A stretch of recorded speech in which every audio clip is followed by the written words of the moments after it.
I don't understand it. You voted him into office. Meanwhile, the administration's focused on, I don't know, things like the future, like going after drugs. And wherever it may be, here's the president, cut three, talking about going after drugs from anywhere. You just referenced the whole amount of illegal drugs that are coming by sea, and you just said that the same program on land soon. Are you just referring to Venezuela, or are you referring to other areas of land? Anywhere drugs are pouring in, anywhere, not just Venezuela.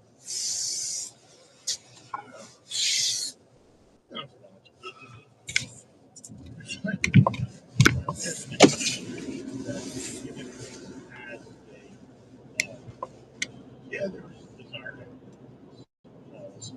Just looking at things.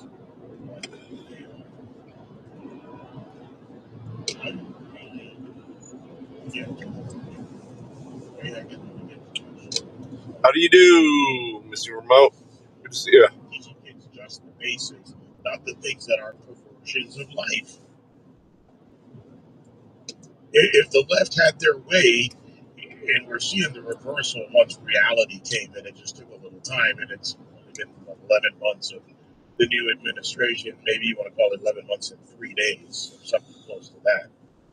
But all of a sudden, these trans identified, they're still out there. I still don't understand. How does a parent, okay, maybe we should not even call them parents. How does a birthing mother, not Pete Buttigieg, how does a birthing mother decide that the 3 or 5 year old is really a boy when it's born a girl and vice versa? I've seen the ones like my baby. Several months old. Yeah. These people should be charged. I don't know.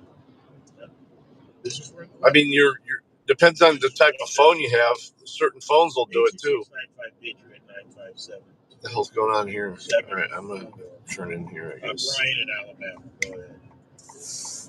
Apparently they got in an accident there. I don't know much. I just wanted to say, hey, you and your family have very Merry Christmas. Your radio family, all of them have a Merry Christmas, Happy New Year. You get revenge or something? Why is he stopped in the middle of the fucking road? Congress is on vacation, and maybe they should kind of rest up so we can get back and, cry about the slim lead that they have in the House. Maybe actually do something. Like pass some of them dope bills that, with the cuts on the budget and, modify some of the president's executive orders. That guy's sticker is 45, 47. I wonder what that means. I can't. I don't know how to expect Congress to do their job. You know what? Let's talk. I'll throw that one on the table since you brought it up. What would any Ohio State and Red Wings fan like to see Congress take on? Is it codifying executive orders? What kind of legislation? What other things do you think? After all, you elected them.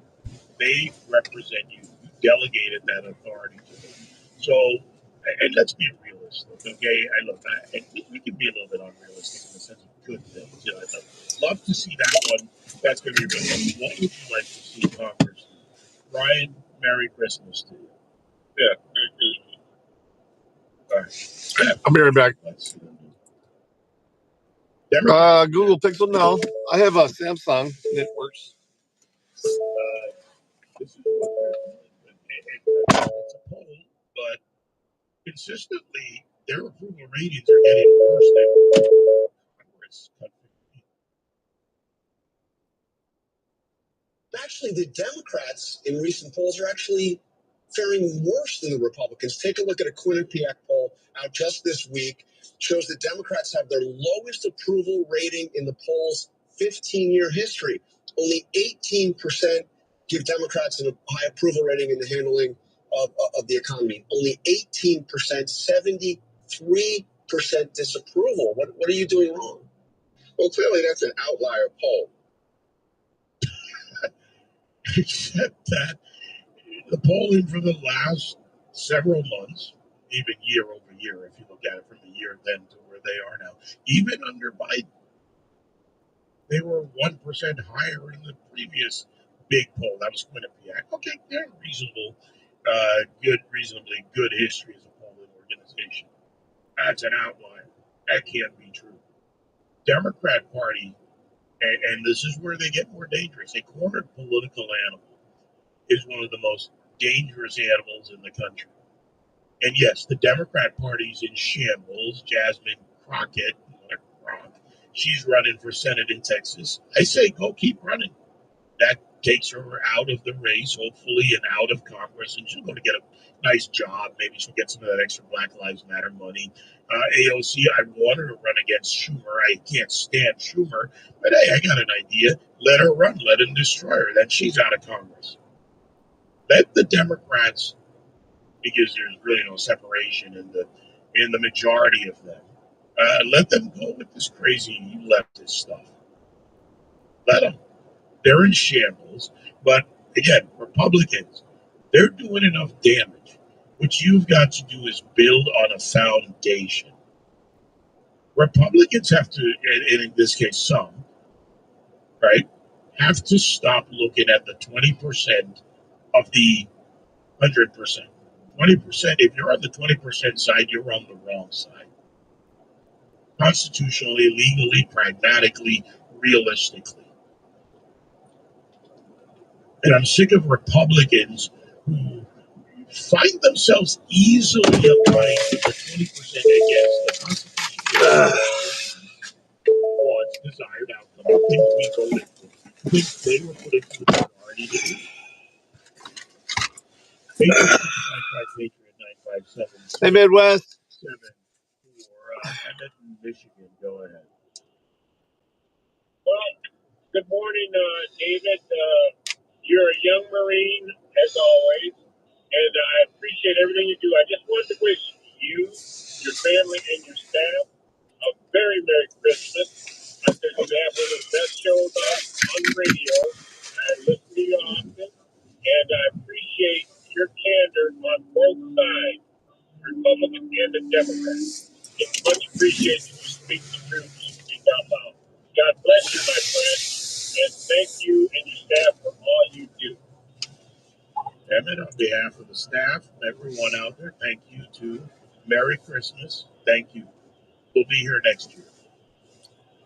Thank you, and I hope so. That's my plan, man. I'm sticking to it. All right, Emmett, appreciate the call. Merry Christmas to you and your family. 866-95-PATRIOT. You can even weigh in on X at David Webb Show. I will be back. What a good guy. What's that mean? Look at the foundation. Oh, shit. In 11 months, January 20, where we are today, December 23rd. Look at what's been. Look at what's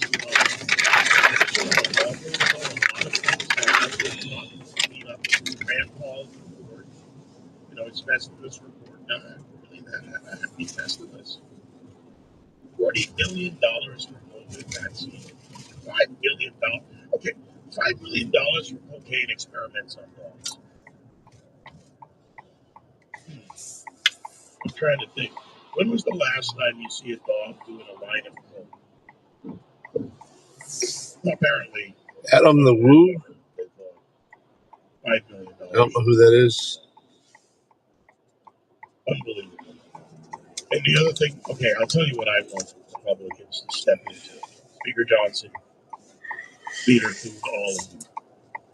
More rescissions packages. More decisions. We've got to pare down the size of government. We've got to write. Oh, Jesus. We've got to get it working. Dude. We've got to do technology. We've got to put processes. We've got to put laws in place. There's work to be done. That bitch crazy, Next year's calendar should be what the calendar always has been. More time, not just hanging out in D.C. No, wait. Republicans. January comes. No. Eaton Lobby. 866-95. I'm going to a fucking hotel, I think. Blessed Advent, everybody. Cardinal Timothy Dolan here with an invitation. Come join me. Hey, John. For a very special Christmas celebration. We're going to bring you masses from all over the world, even midnight mass from Rome, celebrated by our Holy Father Pope Leo on Christmas Eve. Masses from Washington, D.C., Los Angeles, and St. Patrick's Cathedral in New York City. So what do you say? Celebrate Christmas with all of us here on the Catholic channel, Sirius XM 129, and on the Sirius XM app.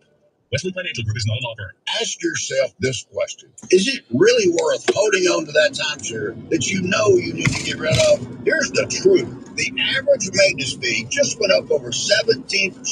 That could have been 117%, and there's nothing you can do about it. When you buy a timeshare, you give them a blank check for annual maintenance and assessment fees. I'm Chuck McDowell, founder of Wesley Financial Group. For 15 years, I've helped over 50,000 families cancel their timeshare. Not sell it, not transfer it, cancel it. Did you buy a timeshare because they told you it was a great investment and your maintenance fees would never go up? That's a lie. Are you ready to get rid of your timeshare once and for all? Simply both those trucks, yeah, they look bad. The first one looks really bad.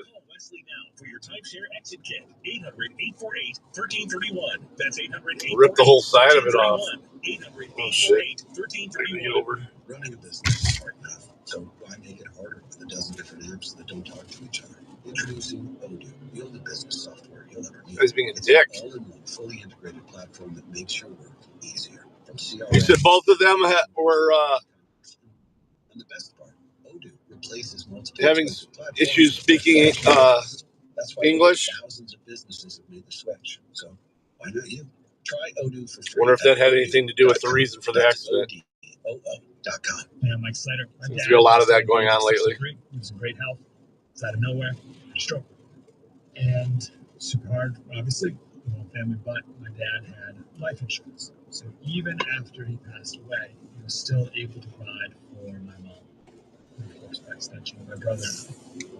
This is why I have life insurance for my wife, and 4 kids. The best place to get life insurance is inDOCtriNATIONlive, because you can do it in 10 minutes. There's no medical exam and no blood test, just a few health questions. In 10 minutes, you're covered, your family is covered. You get $2 million in coverage for $2 a day. That's a 10-year term life policy for a 35-year-old healthy man. All right, Let's talk about death. look at it. If anyone's going to die, you're going to die. Get life insurance in 10 minutes so your family is protected. Ethos, ETHOS, ethos.com/Slayer. Rates vary per monthly. Ethos.com/Slayer. Self-rescue versus globalism. It's simple. We win. They lose. This is the David Webb Show.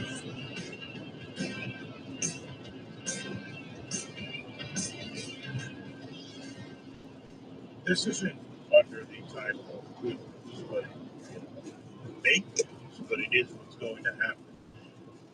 Midnight. All right, give me a second. We're going to merge here. Cities, counties. Glare today. Oof. But on midnight, right, as the moment happens, Letitia James will reportedly swear in the new mayor of New York City, Zoran Bogdan, and the Attorney General swearing in the mayor. Not much to see there. It's what happens at 1 p.m. on New Year's Day that will tell the she in bed. Wow. Because the ceremonial swearing in of Zoran Bogdan will be done by the chief communist in the Senate, of the University of the television concept recorded, posted big money on business at 12, and then Larry Kudlow later on today. And I'm scrolling around Midtown. Yeah, this is going to look like in a couple of months. 866-95-PATRIOT-957. Or Sal, New York. Go ahead, Sal. Hey, Merry Christmas, David. Thanks for having me on. To anyone listening that doesn't know Mike Waller's district, I love New York, so it's one of the nicest, prettiest sections of New York State, the Hudson Valley, just north of the city. The Carvel Estate is in that part of the world. Really beautiful horse farm that compared to South Barrington, Illinois. Anyway, he danced around your questions. I'm so grateful you kind of tried to get him to stay on point, and it seems like if it's not pertaining to the collective bargaining agreement, he's not interested in talking about it, which his constituents are just workers in New York City. They have enough wherewithal to get out of the city and live in that just north of the city area. But he's the reason why Donald Trump is struggling so mightily with getting any legislation passed. He's a Republican, but he's not the type of Republican you'll see in Decorah, Iowa, let's say. But this is what we're dealing with here in New York State. And you asked the question, what do you want to see in the upcoming year? I think we're going to have an explosive year, even though he's not getting, Trump that is, a lot of legislation passed. But yeah, you came to it pretty fresh. I mean, you were there. And we put in power to do what the voters want. So if we wanted Donald Trump's policy, Congress shouldn't say, well, I live in New York, so I need to change my thought because of my constituents. After I saw the clip, I went back and looked at the stream and found it in the stream. That's what we're so sick of. And that's why for years I've been saying on your show, I wish we could amend the Constitution. That's why I was surprised completely. I know, like you said, it's not going to happen. You were able to just take right off again. It looked like you went through a nice debris field there. I go back to salt reduction in that battle. By the way, in that battle, I think he claimed over 90% of families, talking about New York 17, his district, can fully deduct their taxes on the $40,000 cap. When I ran an analysis of that, and I have it here, the rough numbers in New York 17, 38% of taxpayers. So you overstated the position on that, number one. When you look at the income breakdown of the SALT deduction and the cost, this is a case of a Republican who doesn't look at what they can build on as much as what they think they can do to run in their district. Mary's district is a somewhat purple district, but on the issues, it's a conservative district. So why not run on the things that are based on conservative policy and governance? And last time I checked, the overwhelming amount of Republicans, if you want to call yourselves conservatives, whatever you are, the registered party Republican, and okay, New York can be conservative party member as well, that's a legitimate party there, but are against government worker unions. Where are you fucking going, dude? I wish he would have acknowledged, and you were touching on it in a delicate way, the corruption that exists within the unions. And he just, again, I wasn't delicate about it. I was being nice. I don't know about delicate. Yeah, and people want to know why prices are so high. You ask why prices are so high, why it costs so much to pave your driveway or anything else. The corruption that exists in his district and South is so great and drives prices fucking idiots, up, man. probably more so than anything else. It is just truly disgusting. But I'll end on a positive note. Merry Christmas. Happy New Year. Look forward to seeing you and hearing you and all good stuff with you, David. Thank you as always. Now, Merry Christmas to you. Zach in Michigan, 86695 Patriot. Go ahead, Zach. Hey, David, I want to start off by wishing you and all your staff and your family a very Merry Christmas and a Happy New Year. Thank you. One thing that popped into my head. Oh, welcome to the stream. We just started. Already getting frustrated with other people's driving. It's ironic that just a few years ago, the Democrats were talking about toxic masculinity, how being male, especially white male, is one of the worst things that you can be, even if you have no control over it. Now they're pushing the trans movement, but if you look at the trans movement they're pushing, they're almost exclusively pushing men transitioning to women. You don't hear anything about them trying to fight for rights for example, my little brother was born my little sister, transitioned at age 18 to be men. Doesn't push on anybody, doesn't try to do anything with it, but I find it ironic that the Democrats are constantly trying to push us away from just having men in general being around. Well, they're playing the numbers game. They're playing the fair, smart communications game. because there will be more as we've seen a society that emasculates men. I'm not going very broad on that. Whether it's even in the courts, in divorce court, in so many ways that emasculates men. You see Democrats who fought to remove the man from the household, right, since the 60s especially, not just in black communities, but in every community they can. A strong male figure is key to the male-female dynamic, just like a strong female. But more men can be affected by this, so that's why they go after it. And they don't ever deal with, okay, if someone is got genuine gender dysphoria, they should receive help. They should receive something to determine where they are, what they need, what's right for them. They don't want to talk about that. They just want you to cut it off or add it on or do something and then be there when they need you for a vote.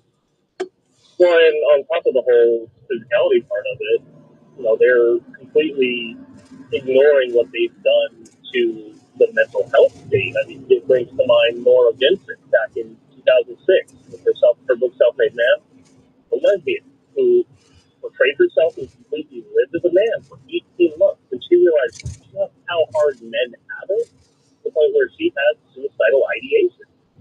She was actively contemplating committing suicide just because of how hard men actually have it. The Democrats are the ones that have actually pushed us. Well, they have little or no interest in dealing with the problems. They need people to be where they are so they can use them. I'll simplify it that way. Well, no worries, Eggsy. Thanks for popping in. I just need a few extra bucks. They're paying daily now. Bring up DoorDash is so. Washington State. Go ahead and bring Ted on the line. Ted, you there? David, how are you? Yep. All right, man. What's going on? I'm here. My brother, Merry Christmas. Merry Christmas. I just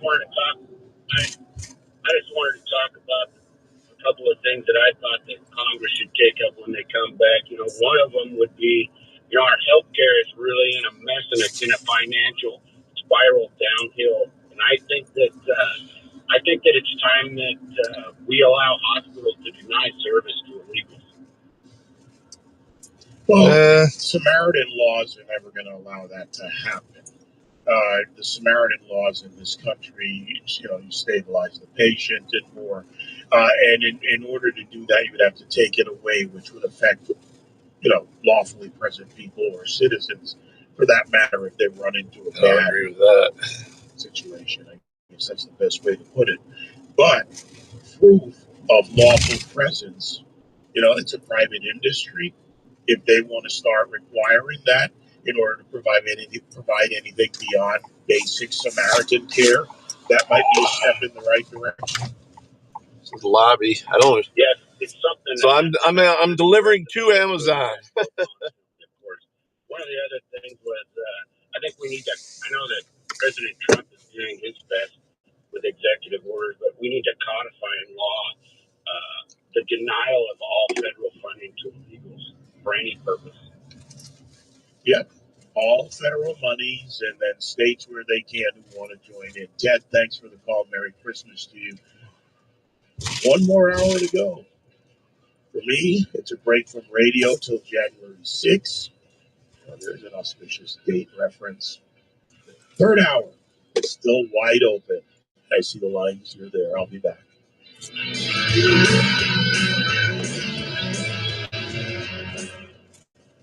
Hi, I'm Chuck McDowell, and I'm here to help you cancel those outrageous cell phone bills. Ever sign up for one of those too good to be true phone deals? 1 minute you're feeling great, then suddenly you're paying over $1,000 a year. Crazy, right? You know who else thinks that's crazy? Red Pocket Mobile. With premium 5G plans starting at just $10 a month, you're guaranteed the best combination of service and pricing, period. With no contracts and no price increases ever. Fucking place. Plus, Red Pocket gives you access to all three. How the fuck am I supposed to You pick the one that works best deliver where this? you live or work. And with Red Pocket, you keep your phone and your number. Why in the world would you not switch? Red Pocket Mobile, your new ultimate cell carrier. Getting a new phone this holiday season? Don't forget to plan. Switch now and get 50% off Red Pocket's monthly plan with one locked-in low price and your choice of 3 5G networks. Go to redpocket.com. That's redpocket.com. redpocket.com. Did you know your life insurance is an asset you can sell? I'm Jay Jackson, CEO of Abacus Life. For almost 20 years, Abacus has been purchasing life insurance policies from seniors just like you. And at abacuspays.com, we've created a free policy value calculator so you can find out the worth of your policy in just seconds. There are no fees and no obligations. Get real value for your life insurance when you need it with Abacus. Learn more at abacuspays.com. Thanks to Total Wine, you save more on all the gifts for once you more. Wine, spirits, beers, all full on shelves. Got some advice from a helpful parent. Oh, so many gifts to explore when you go to Total Wine and More. Bottles so delightful, whoa, whoa, whoa. Price so amazingly low, low, low. With the lowest prices for over 30 years, you'll always find what you love and love what you find. Only at Total Wine and More. Drink responsibly, B21. Human dignity. The rule of law. Conservative principles live here. We are Sirius XM Patriot, Channel 125. Breaking news this hour from Town Hall. I'm Rich Thomason. Homeland Security Secretary Noem is offering illegal aliens a Christmas gift of sorts if they voluntarily agree to go home. $3,000 cash and a plane ticket. Accept the offer, and Noem says you might get the chance to come back the right way someday. The government's latest update on the U.S. economy. The gross domestic product expanded at a robust 4.3% annual rate in the third quarter, better than expected. The Republican-led House Committee on Oversight and Government Reform is expanding its investigation of massive fraud in Minnesota's social services program. Committee Chairman James Comer says, quote, whistleblowers made it clear that taxpayers were defrauded in Minnesota, unquote. The panel is looking into the extensive money laundering and fraud uncovered by the U.S. Attorney for the District of Minnesota. Kentucky Republican Comer has sent a letter to the Treasury Secretary. In that letter, Chairman Comer has requested all relevant suspicious activity reports to support the committee's probe into the fraud. Correspondent Andrew Stewart. The U.S. military has blasted another suspected drug-running boat, this time in the Eastern Pacific.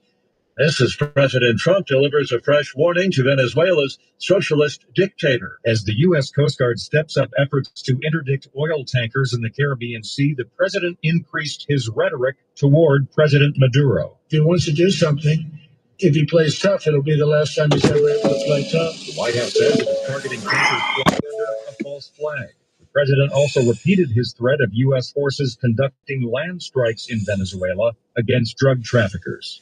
Greg Clugston, Washington. Stocks are higher on Wall Street. The Dow is up about 82 points. On the NASDAQ, it's ahead 49. And the S&P trading 14 points higher.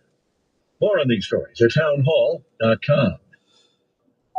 Career changers, including veterans and active duty service members. Your transition starts here. Go from GI to IT in a matter of months. Become a certified cyber warrior with training at My Computer Career. Cybersecurity specialists are in high demand, offering IT pros great opportunities and a rewarding lifestyle while protecting our people, liberty, and treasured institutions from cyber threats. Deploy your career in IT today at mycomputercareer.edu/CWP, an elite CompTIA certification partner. VA education benefits are available to those who qualify. Charlie Kirk believed courage and conviction still matter. He wanted every Christian to stand firm in their faith, no matter the cost. That's why the Voice of the Martyrs is offering you a free copy of Extreme Devotion. Inside are true stories of Christians in places like China, Iran, and Nigeria who refuse to deny Jesus Christ, even in the face of imprisonment or death.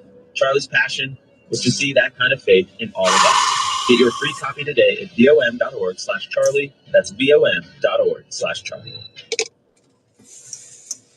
An NFL star receiver has been suspended for multiple games after mixing it up with a spectator in Detroit. The NFL has suspended Pittsburgh Steelers wide receiver DK Metcalf for 2 games following an altercation with a fan during the team's victory over Detroit. Metcalf will miss Sunday's game in Cleveland and the regular season finale against Baltimore. CBS TV cameras captured the confrontation between Metcalf and a fan during the second quarter of Pittsburgh's got another order. 24 win over Detroit.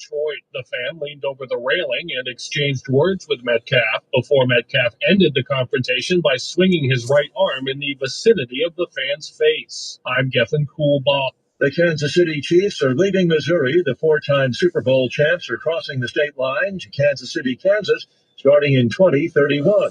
I'm literally going to Speedway to get somebody a big gulp. 23 miles west of the Chiefs' current home. Wonder how much they paid for that. Townhall.com. Truth is the authority. All right, first thing, bring your A game because I'll take nothing less. We're going to have an open and honest discussion, but the facts matter. Let's talk about the people. It's common sense. It's principles and policies that work for everybody. I just want to talk about how to fix this country. The David Webb Show.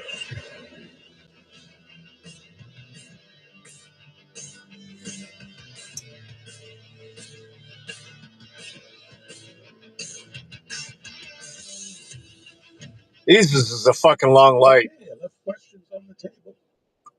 One thing that I know a lot of you in this audience... Dude, what the fuck? Jeez. Question, what's going on with transportation?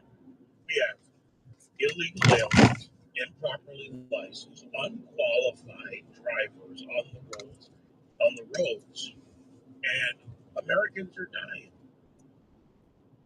It's not that simple, but that's where we'll begin.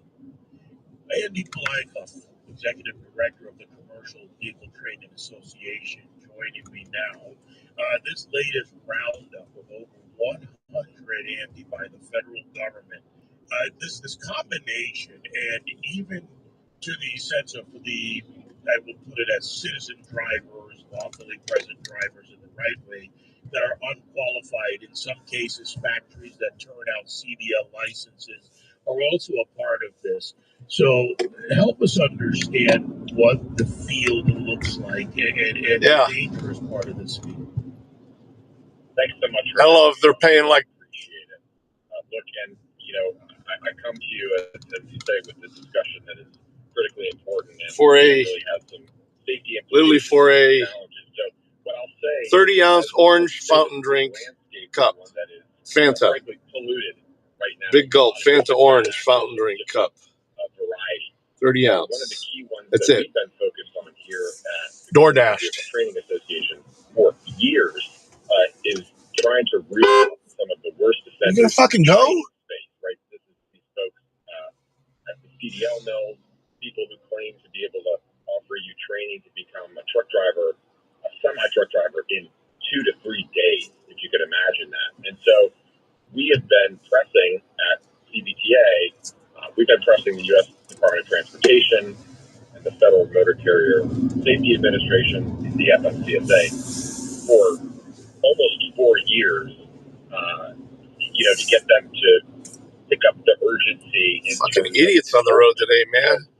The enforcement of these minimum training standards in the trucking space have been enforceable federal law for almost 4 years, but we've seen no enforcement, right? And so that's been something that's been on the minds of all the people that operate professionally in this space, training new truck drivers for what is an outstanding career. But you've had all of these bad actors in that space, capitalizing on, the goodwill of, students that want to become drivers, et cetera, and really just fleecing them out of their money. And so, thankfully, over the course of the last couple of months, we've seen the U.S. Department of Transportation under this new administration really take decisive action. That began in the form of, enforcement of English language proficiency requirements, that it took shape in the form of non-domiciled CDL issuance.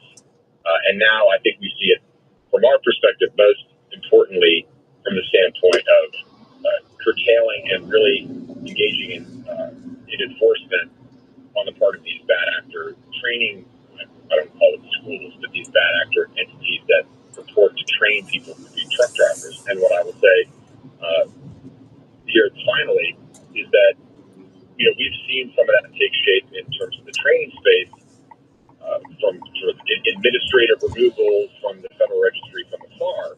But over the last 2 weeks, we have seen the FMCSA take decisive action and do actual boots on the ground random audits of over 1,500 locations all across the country with over 300 federal inspectors from the USDOT. And that is outstanding, and we are absolutely grateful for that level of urgency and enforcement on the part of the Secretary.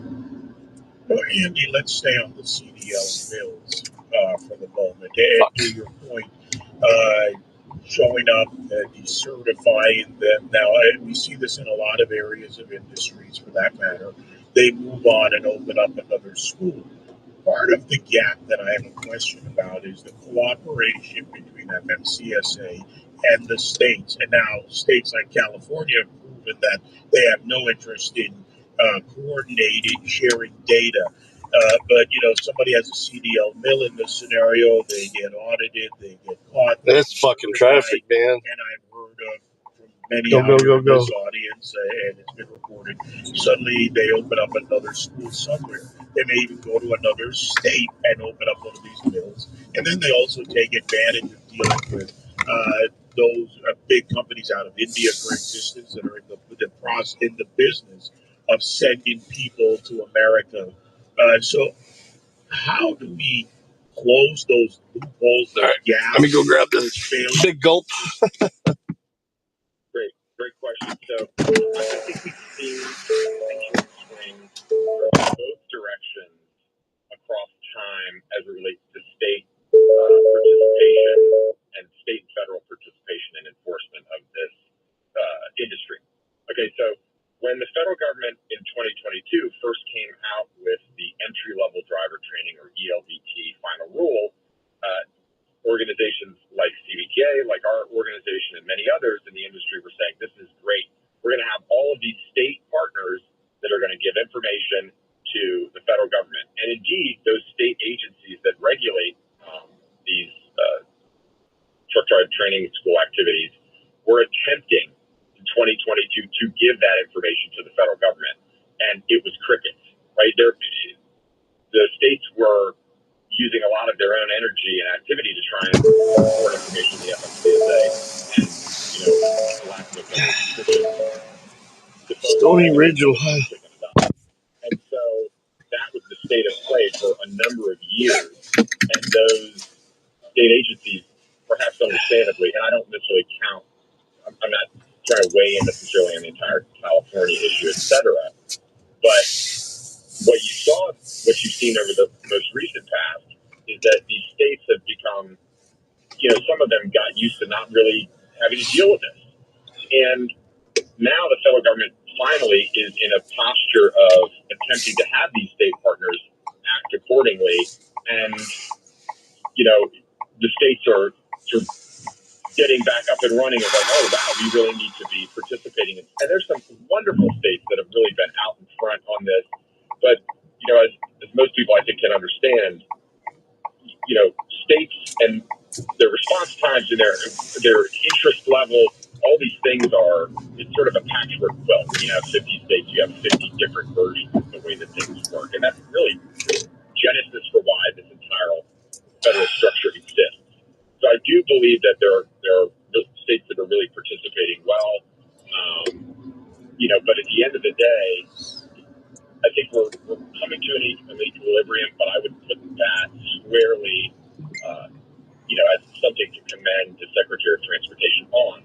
The reason why we're getting a whole lot of daylight and transparency in this space is because of the sort of audits and the out in front enforcement postures that the U.S.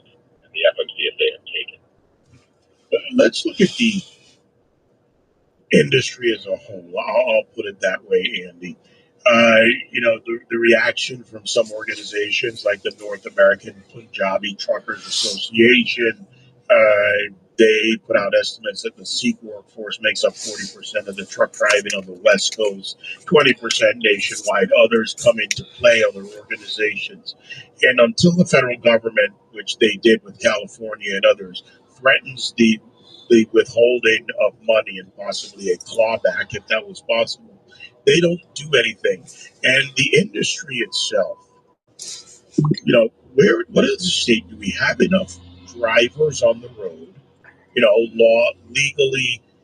Legally on the road, qualified, very important there, no matter whether you're a citizen or lawfully present, properly qualified drivers. And is there a path to fill in the gap if there is one? Kind of assess the driver field for us. Yeah, I think it's sort of a question that is still unanswered, right? We see certainly all the folks that were part of the non-domiciled CDLs or the revocation, or at least the number of petitioners in that, the federal case that took shape that I think it's about 200,000 individuals. But as to all these people that are just on the roadways that are not licensed at all, can't speak English, people don't really know if they were trained at all, where they came from. I think that's a bit of a question mark that still is looming out there. What I will say is that it's our hope and it's our contention that So this guy is 6 miles away. Federal oversight, this daylight, this transparency is really going to have a positive effect on reducing the uncertainty in the space, because for the longest time people have been talking about driver shortage, and I think that's an important question. But at the same time, we look at this from the perspective of, well, there's a shortage. I mean, I'm only making $5 for this order, but think about it. And this person's paying for a shortage of certainty around how many of those drivers out on the roadways are the big gulp and a delivery. So he's, at minimum, this guy's probably paying $10 for a big gulp. At minimum. Let's talk solutions. I get a lot of questions. I also get a lot of suggestions from drivers out there on the show over the years. Okay, federal government steps in, they begin to do their part. What are the next, if you want to call it, 2 or 3 necessary steps? And also to the companies out there, what do they need to do? Companies are, in some cases, just hiring someone who shows up with a CDL. What do they need to do to make sure that driver is actually belongs on the road? Right. Well, I mean, the sort of hope and dream of this entry-level driver training standard and the standardization of that would be that you wouldn't need anything other than just to stand there and look at this, potential employees or drivers CDL and know, okay, well, that means that they've been trained properly, and I should, trust them with, to be a part of my motor carrier fleet. But instead, what I think many people have done that hire entry-level truck drivers have said, okay, well, we better make sure that somebody went to a school that's affiliated with, the Commercial Vehicle Training Association, or went to a school that's affiliated with the National Association of Publicly Funded Truck Driving Schools, right? Because there has been uncertainty. I mean, associations like ours and NAPFTS have sort of filled in that place, but at the end of the day, in sort of approaching and trying to create certainty in the marketplace, that's, I think, what we're going to get from this federal oversight. But in terms of answering your sort of initial question, is what more needs to be done? We could talk at length about that. I would say that we want to what the fuck, dude? Continue to engage in this space. I just realized that On the ground once and then we stop. I think we also need to see perhaps a restructuring of the requirements. And so presently, you have folks that can just become a part of this database, federal training provider registry. If folks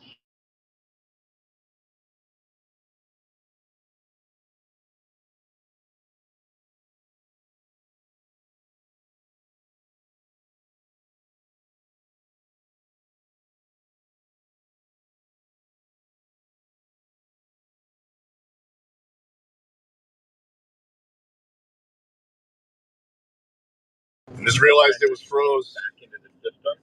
I don't know why nobody was chatting anymore. Cracked yet. Love to see the FMC if they take that under consideration. But yeah, so they're. Yeah, I looked up and saw that the camera was froze. It was here, so. International space now is this understanding. Again, we're seeing ugly, polluted parts of the industry. We just need to keep that daylight on that and just keep the federal oversight working appropriately. In that.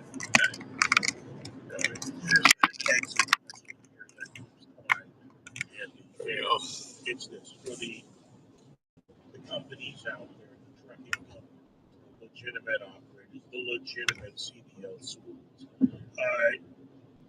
That was weird. As I see it, whether it's just publicly. I just looked up and I was like, wait a minute, why does it show that there's a car right in front of me? Flush this out because it works against them. It could literally work against them, but if they're legitimately doing the right thing, the schools are doing the right thing, they want the bad actors out of the way. Oh, absolutely. And, hats off to all of the folks that are doing the training properly. They've been doing it. These are people who are absolutely filled with pride, not just as for their own activities, but also about the way that they participate in this entire industry. Got me way out in the boonies here. Offer them an opportunity to become truck drivers. And this is an American profession. And those folks that are doing that well, hats off to them. And they've been participating in organizations like NAP and CCS, or in our organization, the Commercial Vehicle Training Association, for decades. These are people who are really proud to participate in this American activity. At the same time, these bad actors need to go, right? So I think, whether it's speaking up and calling a member of Congress and telling them you want to see greater enforcement, whether it's participation in an organization like ours, we welcome folks to just, come check this out, even if they just want to learn more about it. But I think that it's a common sense principle, and we're really pleased to see the U.S. Department of Transportation and the FMCSA really take action. It's a hopeful time. I think folks out there listening should be hopeful that we're seeing things move in the right direction. We just need to keep that daylight and transparency going, and we need to not take our foot off the gas and really just to keep the urgency of enforcement in play. Andy Poliakoff, Executive Director of the Commercial They're right by Training where I need to go. Website cbta.org. Andy, great op-ed, by the way, in the Washington Examiner, and good work. Let's get properly trained and qualified drivers on the road. America needs them every moment. Thanks so much for having me on. I appreciate it. Appreciate it, Andy, and a Merry Christmas to you as well. 866-95-PATRIOT 957-2874. Note I'll break here, and then it's all calls after this. No more guests. My thanks to Andy. A lot of you truckers out. Requested you leave the order at their door. They added the following instructions. Leave at my door. Okay. Obamacare, immigration, voter registration. We've got a fun show here today. Majority coming up next at noon East after the Web Show on SiriusXM Patriot.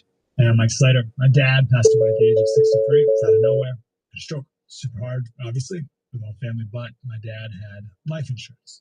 This is why I have life insurance for my family, for my wife, and 4 kids. And the best place to get life insurance is ethos.com, because you can do it in 10 minutes. And there's no medical exam and no blood test, just a few health questions. Get life insurance in 10 minutes so your family is protected. Ethos, ETHOS, ethos.com/Slater. Golfer Byron Nelson was a total pro who won 11 straight and 18 PGA Tour events in 1945. He may be gone, but his legacy lives on in golf apparel that symbolizes his cool and effortless performance. The Byron Nelson collection features timeless, fast apparel for anyone who loves modern comfort and classic style. From polos to pullovers, look good, feel good, maybe even play better with Byron Nelson apparel. You can also order online at ByronNelsonGolf.com and use code Byron for 10% off. Wesley Financial Group is not a law firm. I'm Chuck McDowell, founder of Wesley Financial Group. Did you buy a timeshare because they told you it was a great investment? That's a lie. Most timeshares can be bought online for $1. To find out what your timeshare is worth and to cancel it, call us today and we'll send you our timeshare exit kit free with all your options for cancellation. Call Wesley for your free exit info guide. 800-475-1818. That's 800-475-1818. When you're a business owner, every second of your time is incredibly valuable. So don't waste your energy and risk losing money dealing with time-sucking payroll issues, office politics, and HR infractions. Focus on what matters most, running your business with help from Bambi. Bambi gives you access to your very own dedicated HR manager. This gets me going even further out. Employ someone full-time. Just $29 a month, whether you have 10, 75, or even 100 employees. Forget about onboarding new employees and terminating underperforming ones. Your dedicated HR team will handle all of that for you. Your dedicated HR manager is always available, no downtime. Just dedicated HR support whenever you need it. Get 1 month of Bambi. Another one item, $1. just a large French fry. That's it. Web on the radio.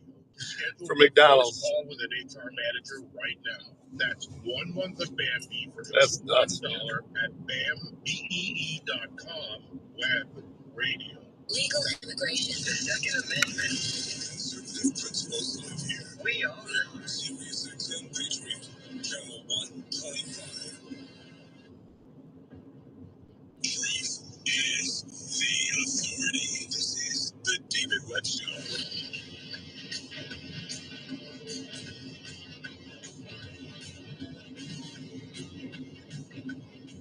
You know, a lot of times when it gets to this part of the year, that's kind of typical, I think, for a lot of us, right? You kind of wind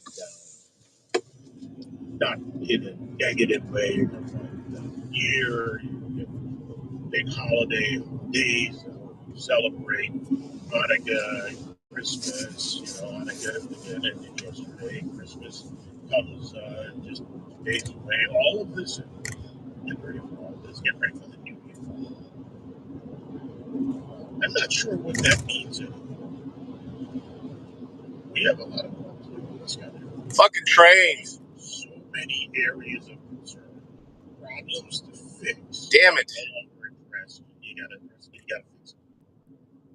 And with what we should expect next year and what's already in place, go back to where I started the show, going through the various the changes in tax law, tax provisions, energy, unleashing that, what it means to our economy, education, and more, and so much more that has already been put in place.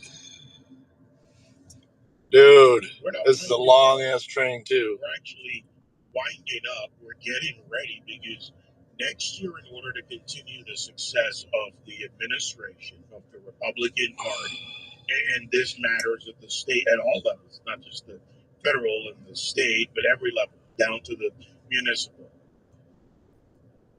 You can't take a break. You can maybe take a day off. I get that. But in general, we can't take a break. We have so much work to do to not just set the conditions. A lot of conditions were set, put in place, laws passed, DOGE is underway, different things are happening. But now it's time to just keep going forward. Keep your foot on the gas. Republicans have to realize that this isn't a time to pause. And by Republicans, I mean every one of us. Or a Republican voter, or likely Republican voter, wherever you are, if you're a big A American and you want to see real success, not the salacious, not the fluffer stuff they want to throw out there, not all the crap, but you actually want to see the conditions for a better country, you have to keep your foot on the gas. 866-95-PATRIOT. Fred, Alabama. Go ahead, Fred. Hey, guys. Long-time listener, third-time caller. I'm just calling about holding people responsible for breaking the law. Yeah, the earlier caller that talked about Hillary Clinton getting out the hook. And my latest concern is the voter fraud in Georgia, where they counted some 300-some thousand votes illegally. and Biden won that state by 11,000 votes. It would be interesting to know how many of those 300 some thousand votes was for Biden, how many was for Trump. But my bottom line here is quite simple. It's a basic law. It's been around for thousands of years, hundreds of years. When you break the rules or you break the laws, you're held responsible. Go. So my concern is this is going to keep going on and somebody goes until somebody's held responsible for it. And that's the bottom line. You talk about all these other problems. Go. You got to hold people responsible. If you don't, they're going to keep on going on. What the fuck is going on? Was when me and my brother, he's 13 months older than I was, my mom made these great homemade cookies, right? And she put them in a cookie jar. So she gave us a couple in the morning and a couple in the afternoon. But my brother and I, Jesus Christ. of course, which I just said, we'd go sneak in there and steal cookies out of the cookie jar. And the next day or so, there's no cookies in the cookie jar. So my mom said, okay, that's fine. We're going to eat cookies for the next couple of weeks. So we learned a lesson. But you got to enforce the rules or the law, or people can keep on breaking it. That's my concern. Yeah, I think you're actually, by the way, the first person ever to accurately and personally put the cookie jar. We all hear about, catch them with their hands in the cookie jar. You actually got caught. First time on the show, so that's the first. By the way, I'm guilty when it came to the brownies and the cookies. So I'm a double. But, look, accountability and again, prosecution, or let's put it in the right term, investigation, prosecution, and punishment have to come back as part of society, especially when it comes to the political class or those that play in the political class, like we're seeing in Minnesota. When I talked to Lori Chavez yesterday, they're sending a strike team in Mehmet Oz, demanding a number of red birds looking for them. They've got to do this along the way, wherever they find accountability is a part of a society that is more functional. Criminals or would-be criminals need to know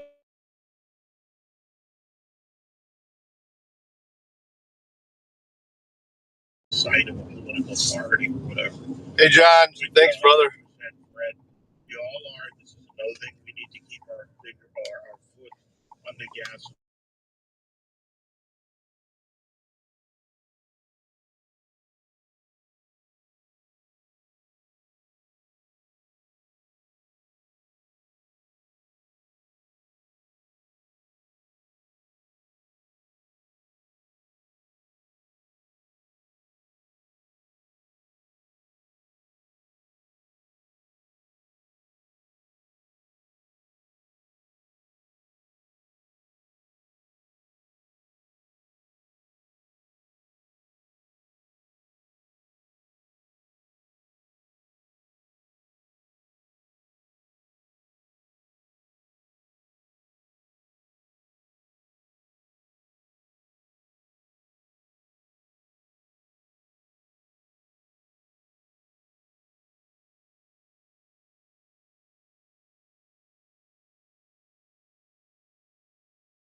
things that are missing there.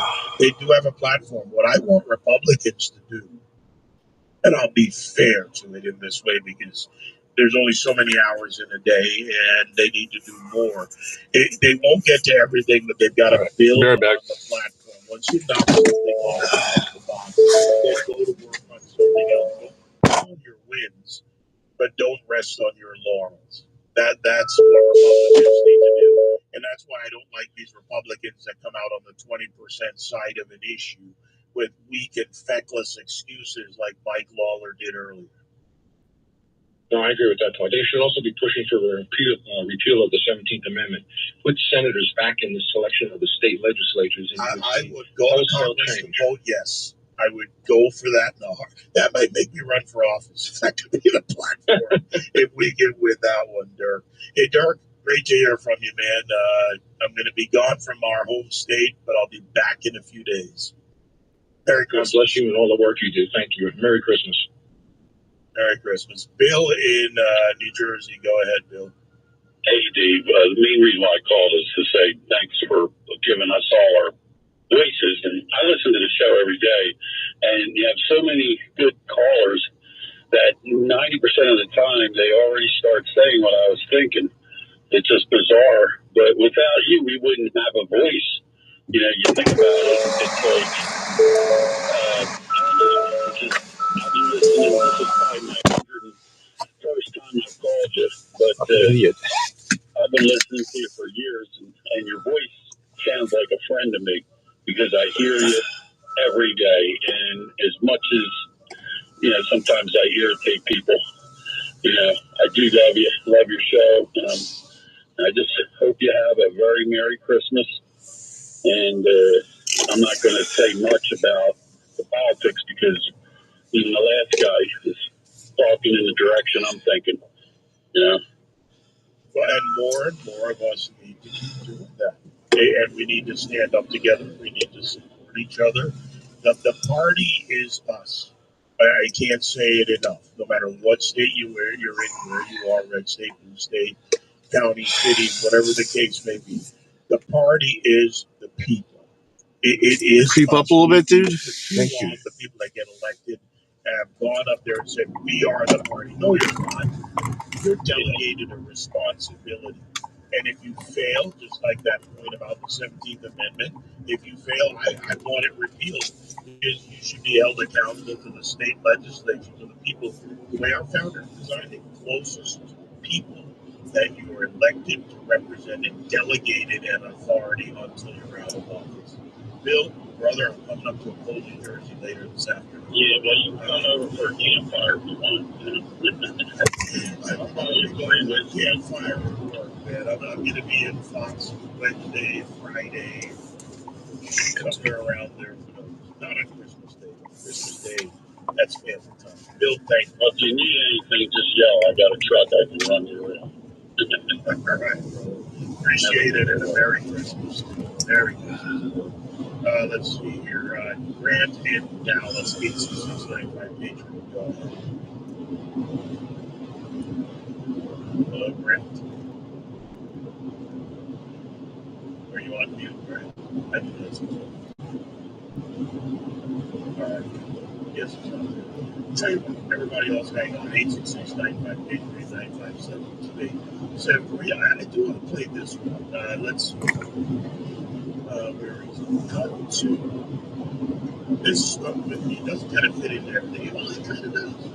If you get a president that says, no, you don't get the police to kill Americans, this is a warning to a really bad guy. We talk about Castro and Xi Jinping and all the other players and the organizations and the terrorist organizations and the cartels. But I can't remember. I know he referenced it.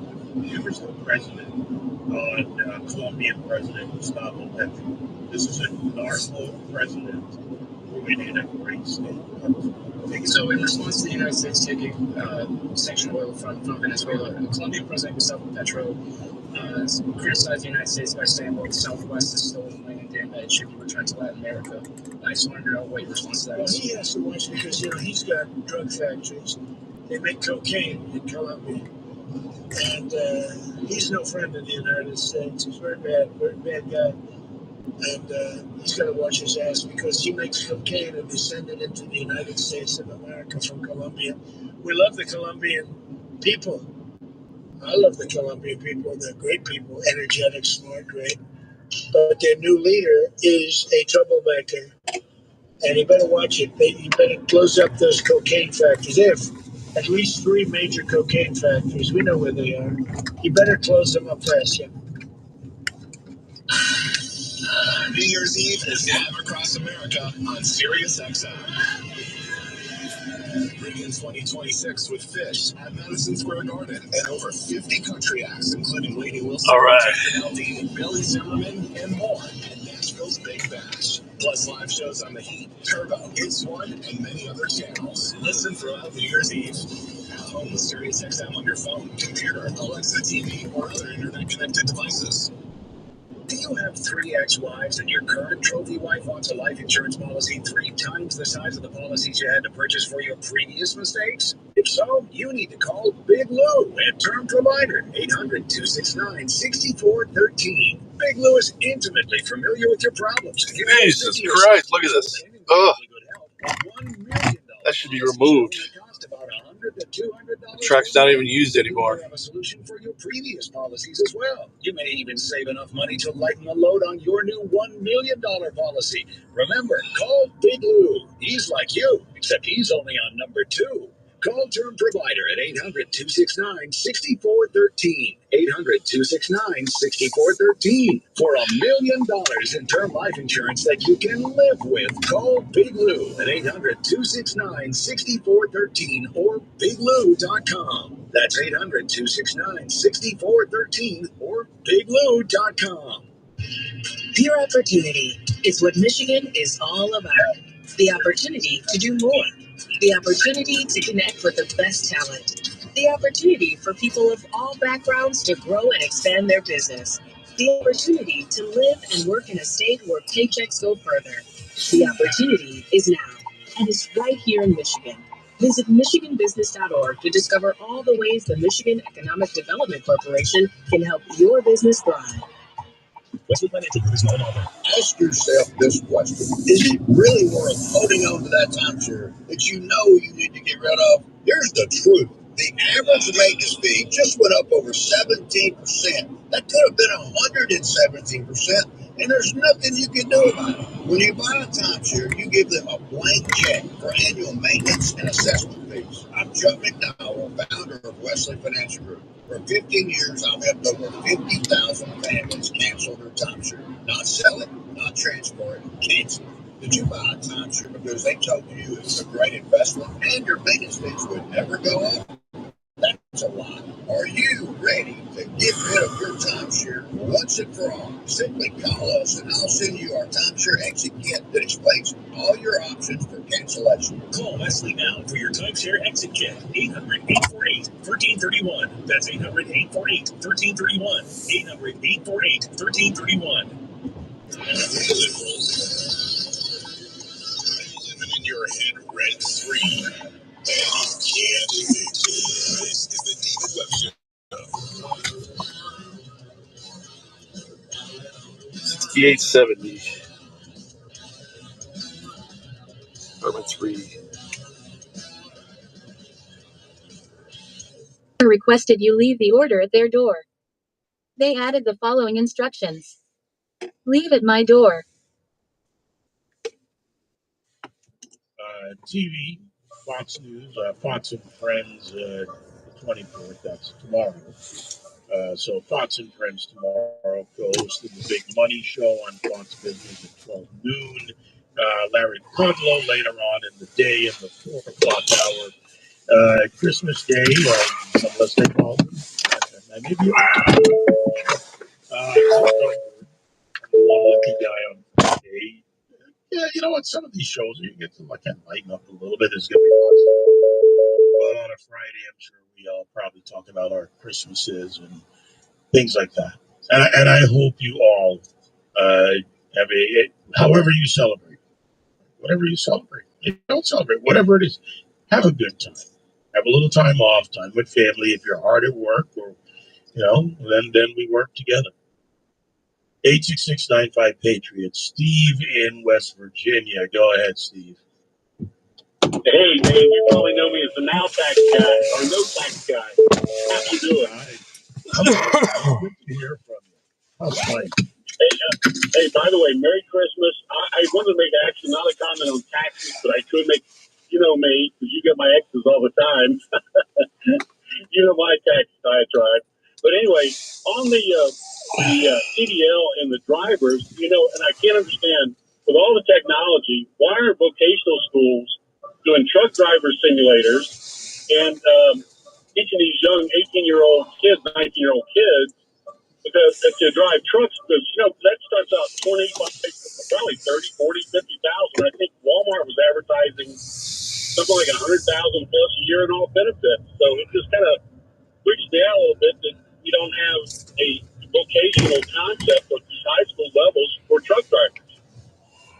My guess at the high school level is obviously the age. That becomes an issue.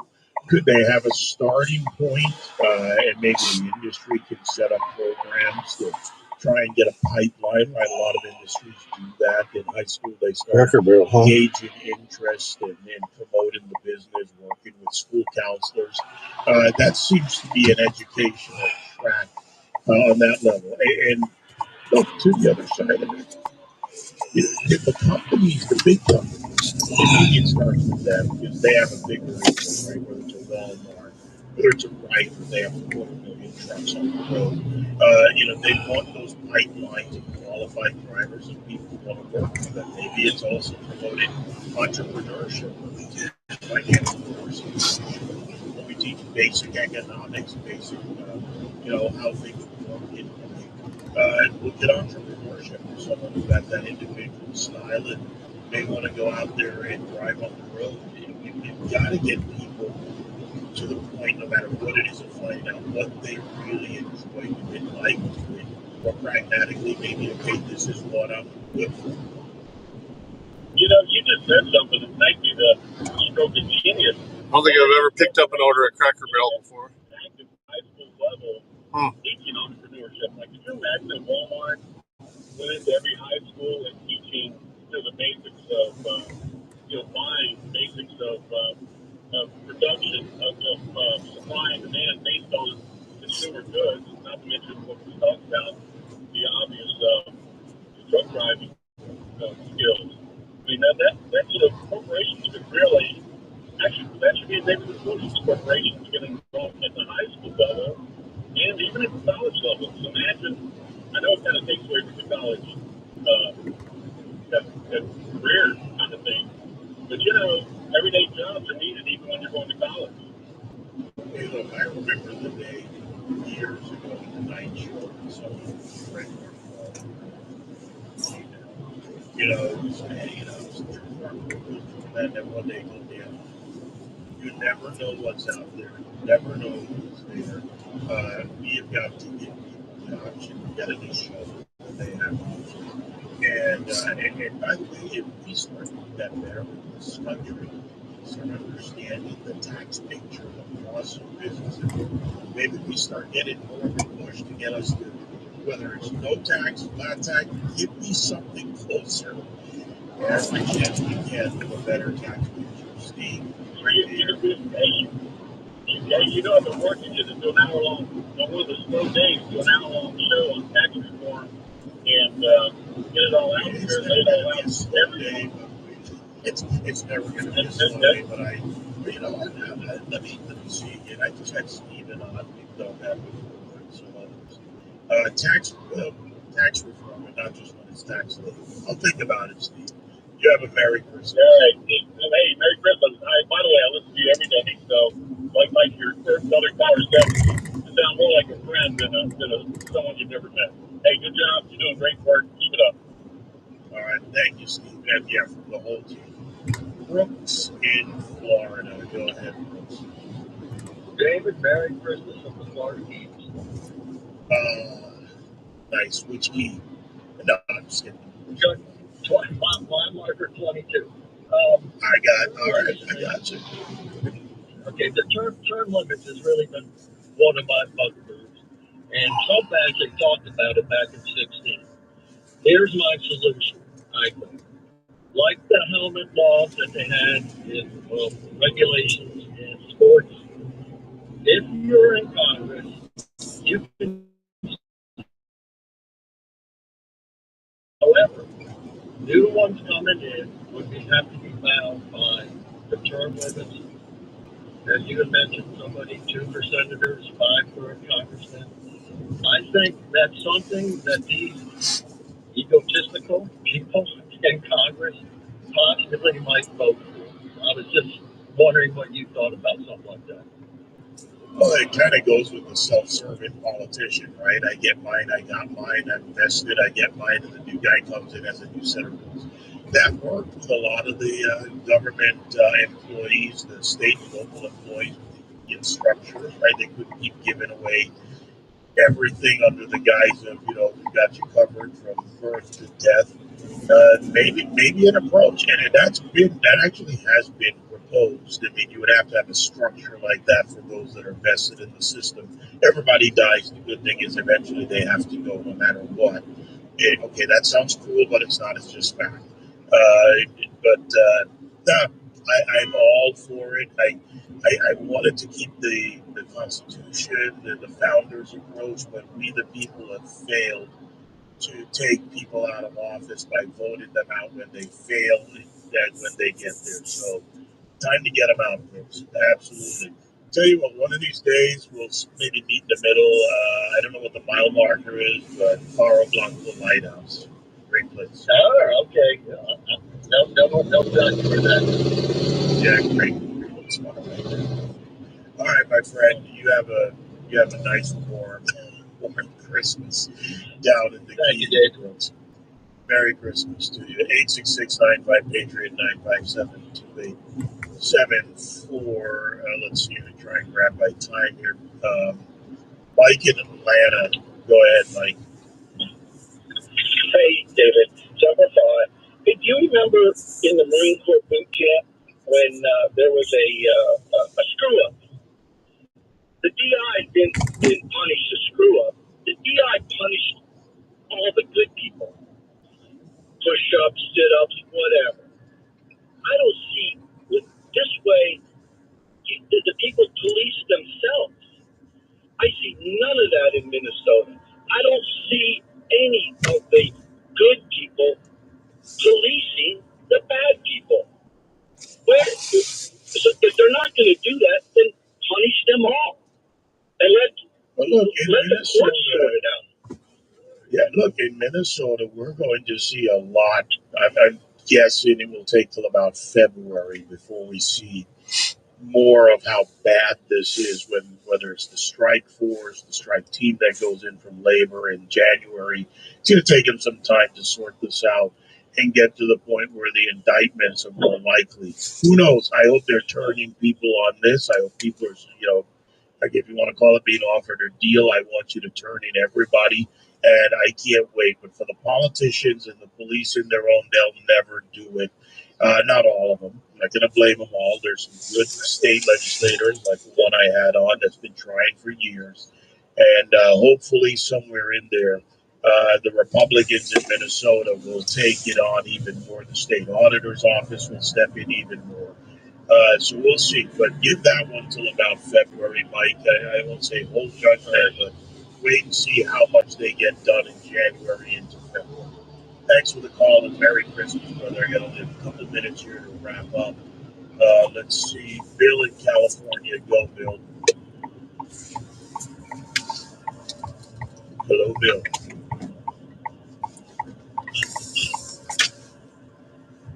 Bill, are you there? All right.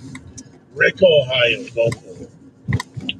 Good morning, David. Keep up the good work. I love your show. I listen to it all the time when I have a day off. I'm a school teacher in Ohio, and I hear a lot of people saying that financial education, economics ought to be taught in school. I know in Ohio, it's definitely taught in high school. At our school, we teach it freshman year, we teach financial literacy. And then again, junior year, first half is American government. Then the second half is economics / financial literacy. By 11th grade, the kids are starting to figure out money a little bit. A lot of them are working, car payments, stuff like that, budgeting.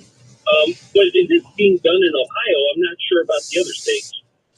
It's not that it's not being done. There are schools doing it, to your point, and I fought those battles in Ohio against Kasich and DeWine. And Be right back. we have but in a lot of states, the public focus on front facing is not there. And we need to make that more of a public issue, more of a conscious daily effort to not just great that you're teaching them in the classroom, but I want it to become a demand. I want it to go back. Basic economics, home economics, shop, things that, frankly, they're not just about economics and shop. It's about helping young people find their way, find their strengths, becoming more secure, learning what they need to do in life, even if they go into something else. Good for you. You know what? I'm going to end on a teacher note for the year as we wind down here, Rick. But our teachers out there need the support. Our teachers need to be given the tools, the opportunities, and the backing. You need backup from the people. Right. I appreciate it. Thank you, David. Have a Merry Christmas. Merry Christmas to you. Nick and Lawrence, guys, I'm out of time. I have not even a minute to go. It's been a busy year. I'll say that. And thanks to Anthony Edwin, other Anthony. I got two Anthonys. Matt, the team, everybody, the Patriot audience, the callers, fellow hosts, the guys on Breitbart, Andrew, Stacy, our weekend people. I can't list them all off. I'm going to run out of time. You get the idea. This is an all of the above effort. Years ago when I said this is the juggernaut of conservative talk, we have different ideas, different approaches. We take things on differently, but we're working together. We're not a juggernaut because we've all got a microphone. We're a juggernaut because you're there. And the American juggernaut, the conservative principles that have made this country successful, this is what we're fighting for. Have yourself a Merry Christmas, a great New Year. I'll see you on TV before Christmas, after Christmas, Fox News, Fox Business, and to the filling hosts who'll be filling in, thank you. I'll be back January 6th. Just take care of yourselves. Will Cow's next. He whose arguments cannot be broken.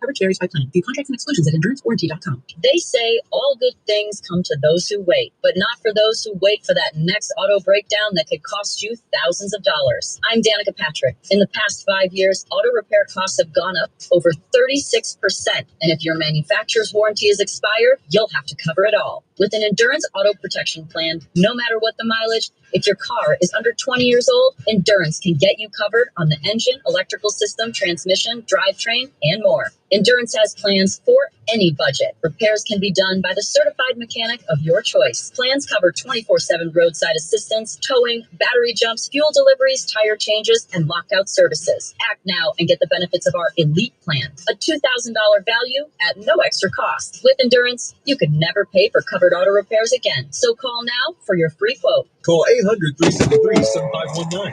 That's 800-373-7519. 800-373-7519. I am Joe Perella with JoePerella.com. I'd like to tell you about Perella Collision. The Perella Collision. Financial literacy. Yeah, the way I spend money, you would think I did too. Luxury vehicles. We service accidents from all over the country. Maintain your luxury vehicle with our professional team. Visit JoePerella.com. That's JoePerilla.com. That's JoePerilla. And click on Perella Collision. Or call us at 312 BMW 1111. Yeah, Mike Slater. My dad passed away at the age of 63. Family buddy. My dad had life insurance. This is why I see this fucking big ass truck here. My wife and 4 kids. The best place to get life insurance is ethos.com because you can do it in 10 minutes. And there's no medical exam and no blood test, just a few health questions. Get life insurance in 10 minutes so your family is protected. Ethos, ETHOS, ethos.com/Slater. Individual freedom. Limited government. Conservative principles live here. We are Sirius XM Patriot, Channel 125.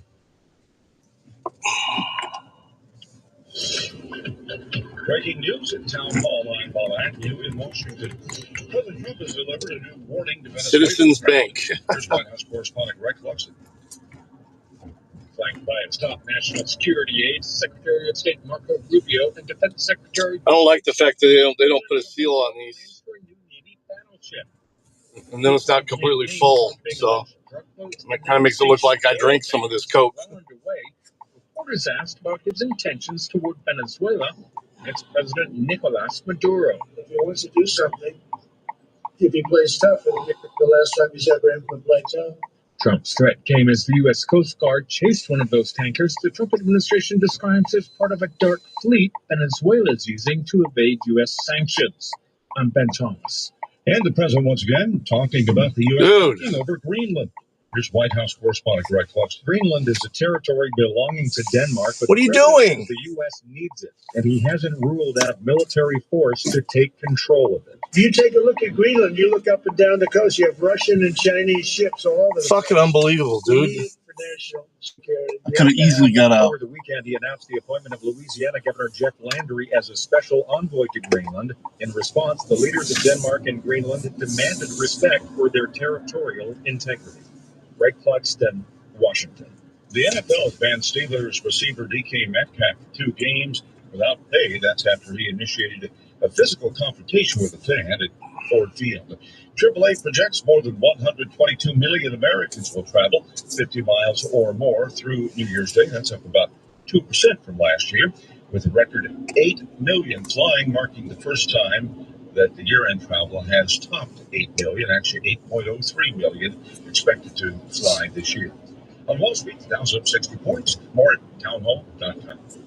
This Christmas, get a bonus AI Essentials course when you enroll in any My Computer Career IT program by the end of the year. That's a $3,900 value. Attend classes online or on campus. Enjoy lifetime job placement support and IT certifications in high demand. Go to mycomputercareer.edu today and take the free career evaluation. That's mycomputercareer.edu. An elite CompTIA certification partner. Conditions apply to AI offer and financial aid is available to those who qualify, including the GAD. Hi, this is Rhett Rasmussen of BestHotGrill.com. We make the amazing Solaire infrared gas grills that are built to last and will consistently deliver better than restaurant grilled food. The Solaire infrared burner heats up to 1,000 degrees in just 3 minutes, even in the dead of winter. The high heat locks in the juices and flavor and grills food faster. Learn more about these fantastic USA-made grills at BestHotGrill.com. Solaire, hot, fast grills at BestHotGrill.com.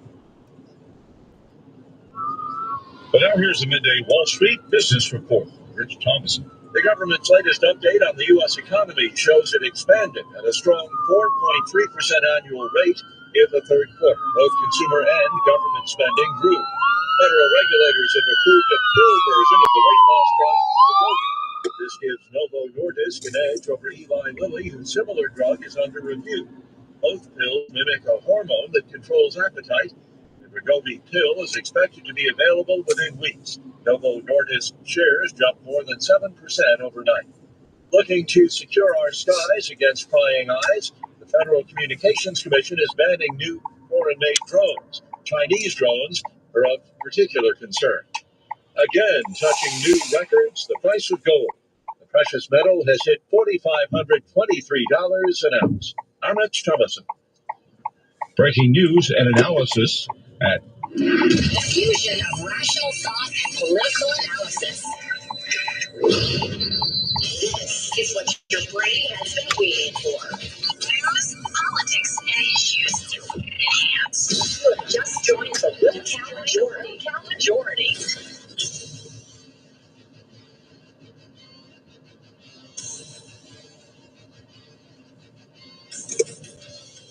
How you doing, Jody?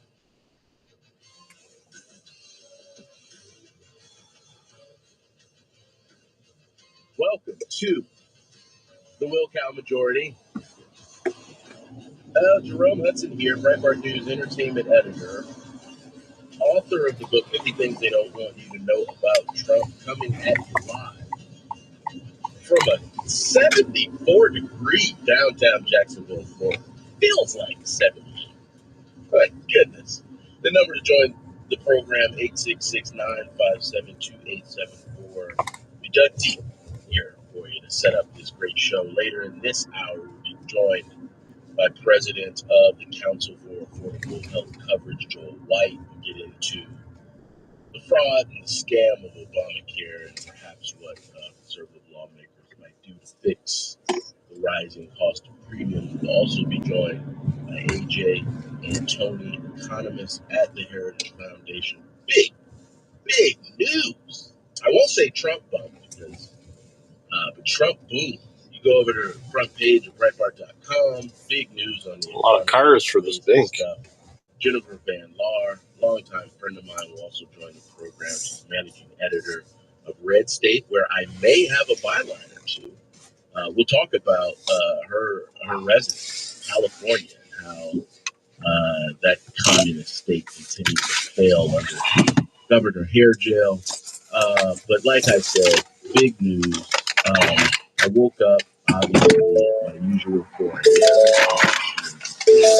Bounced around because we knew the GDP numbers were coming out. I like to sort of see what the left-wing media teased out because for about damn near a year, you get the economic news, whether it's on the GDP, whether it's job numbers, or Fed news, and I'm just telling you, like 90% of the media, they already have their articles pre-written, and if you see the GDP numbers come out, you can still tell that 80% of their articles that they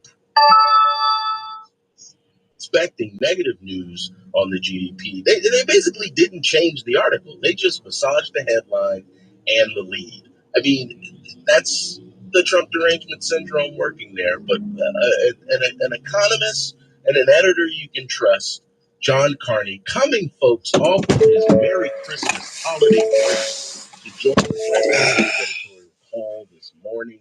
And he's doing a half day before he takes his teenage daughter in to go do her driver's license test. God bless him. John Carney did give us some great copy. His headline, Trump boom, U.S. economy grows 4.3%, fastest in 2 years, smashing expectations, which again is most of, sadly, not most, but a lot of economists. I don't know if they want to see Trump fail, but if he did, I don't think it's divorced from their mind that if Trump fails, the country fails. But that doesn't usually stop them, and so they set these depressed expectations, smashing expectations or far exceeding expectations. It's always in Carney's headlines for a reason, because sadly, so much of the economic copy and commentary and prognostication that comes out, they just expect the guy to fail.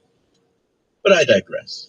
Carney writes, the U.S. economy grew this summer at the fastest pace in 2 years, far outpacing economic forecasts. The Commerce Department said U.S. gross domestic product, the government's official economic scoreboard, rose at a seasonally and inflation-adjusted 4.3% annual rate in the third quarter. The report on the July through September period was delayed due to the Democrat shutdown. Quote, today's blockbuster expectations smashing GDP report is the latest proof that President Trump's America First trade and economic agenda continues to turn the page on the Biden economic disaster. American consumers are spending. American exports are surging, end quote, White House spokesman. Rumbling. Said. Quote, President Trump built the greatest economy in the world in his first term, and he's in the process of doing it all over again. Americans can count on benefiting from a historic economic boom in 2026, end quote. I'm going to grab something, and this is a beverage at this grocery store real quick before I continue 4 to 6 weeks. Dashing through the day. President Donald Trump's Treasury Secretary. The phrase investing Trust. Maybe you've heard it. If you haven't, write it down. But Investment We Trust is basically going to be the constant refrain, at least as far as the economy is concerned, heading into 2026. Besides not wrong there, if you read my first book, and especially my second book, I mean, the thing is just riddled with economic data points that were just incredible. Maybe you don't want to give President Donald Trump all the credit for the economy, but damn it, he gets all the blame by it when stuff goes wrong and the economy is breaking. If this report was 3.3 or 2.3% growth in GDP, you better believe. All right, I'll be right back. The Democrat media, Terry, class, they all would have been piled up. Carney continues, gross domestic product is a broad measure of goods and services produced across the economy. Economists had expected the economy to grow at a 3.2% annual rate after the second quarter's 3.8% growth. So Trump follows up 3.8% in the second quarter with 4.3%. I mean, Obama never had GDP numbers like this. And he, rode the line of, we're coming out of a recession. And then they sort of pumped some steroid shots into that and talked about how it was the fastest exit out of a recession in history. Like, how the hell do you even measure that against economies in America 40 years ago, or, whatever. This is impressive stuff. And again, what the White House has been telegraphing is that the best is yet to come.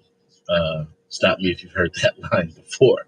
Carney continues, prior to the inflation adjustment, the economy grew at an 8.2% rate. Real final sales to private domestic purchasers, a slice of GDP that some economists view as a clear measure of the health of the private sector, grew at a 3% annual rate, up from 3% in the second quarter. This suggests that demand from consumers and businesses remained strong and gathered a bit of steam over the summer. Consumer spending grew much faster than expected, expanding at a seasonal and inflation-adjusted annual rate of 3.5%. That's up from 2.5% in the second quarter and above the 2.7% expectation. Just smashing those stupid expectations. Carney continues, Donald Trump's trade policies appear to have added to the growth in the third quarter as exports rose 8.8%, while imports fell 4.7%.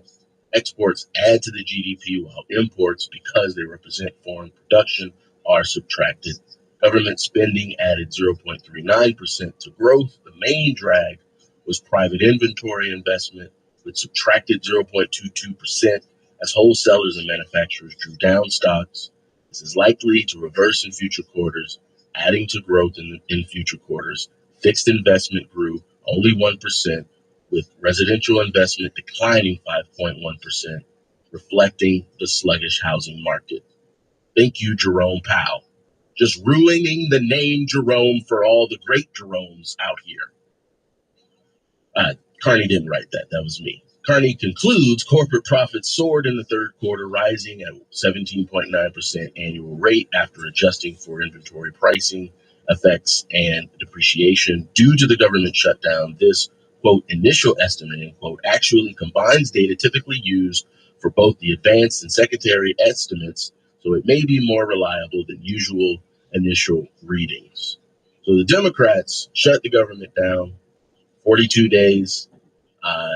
That slowdown and the pressing economic variables that are probably trillions will probably show up in the first quarter GDP of 2026. But that said, Carney, I don't think, uses the word tariff in this article once. I am just checking. I don't think the word tariff is in this article. And that has been the main bugaboo, particularly pushed out by the corporate economists who all again want to see Donald Trump fail.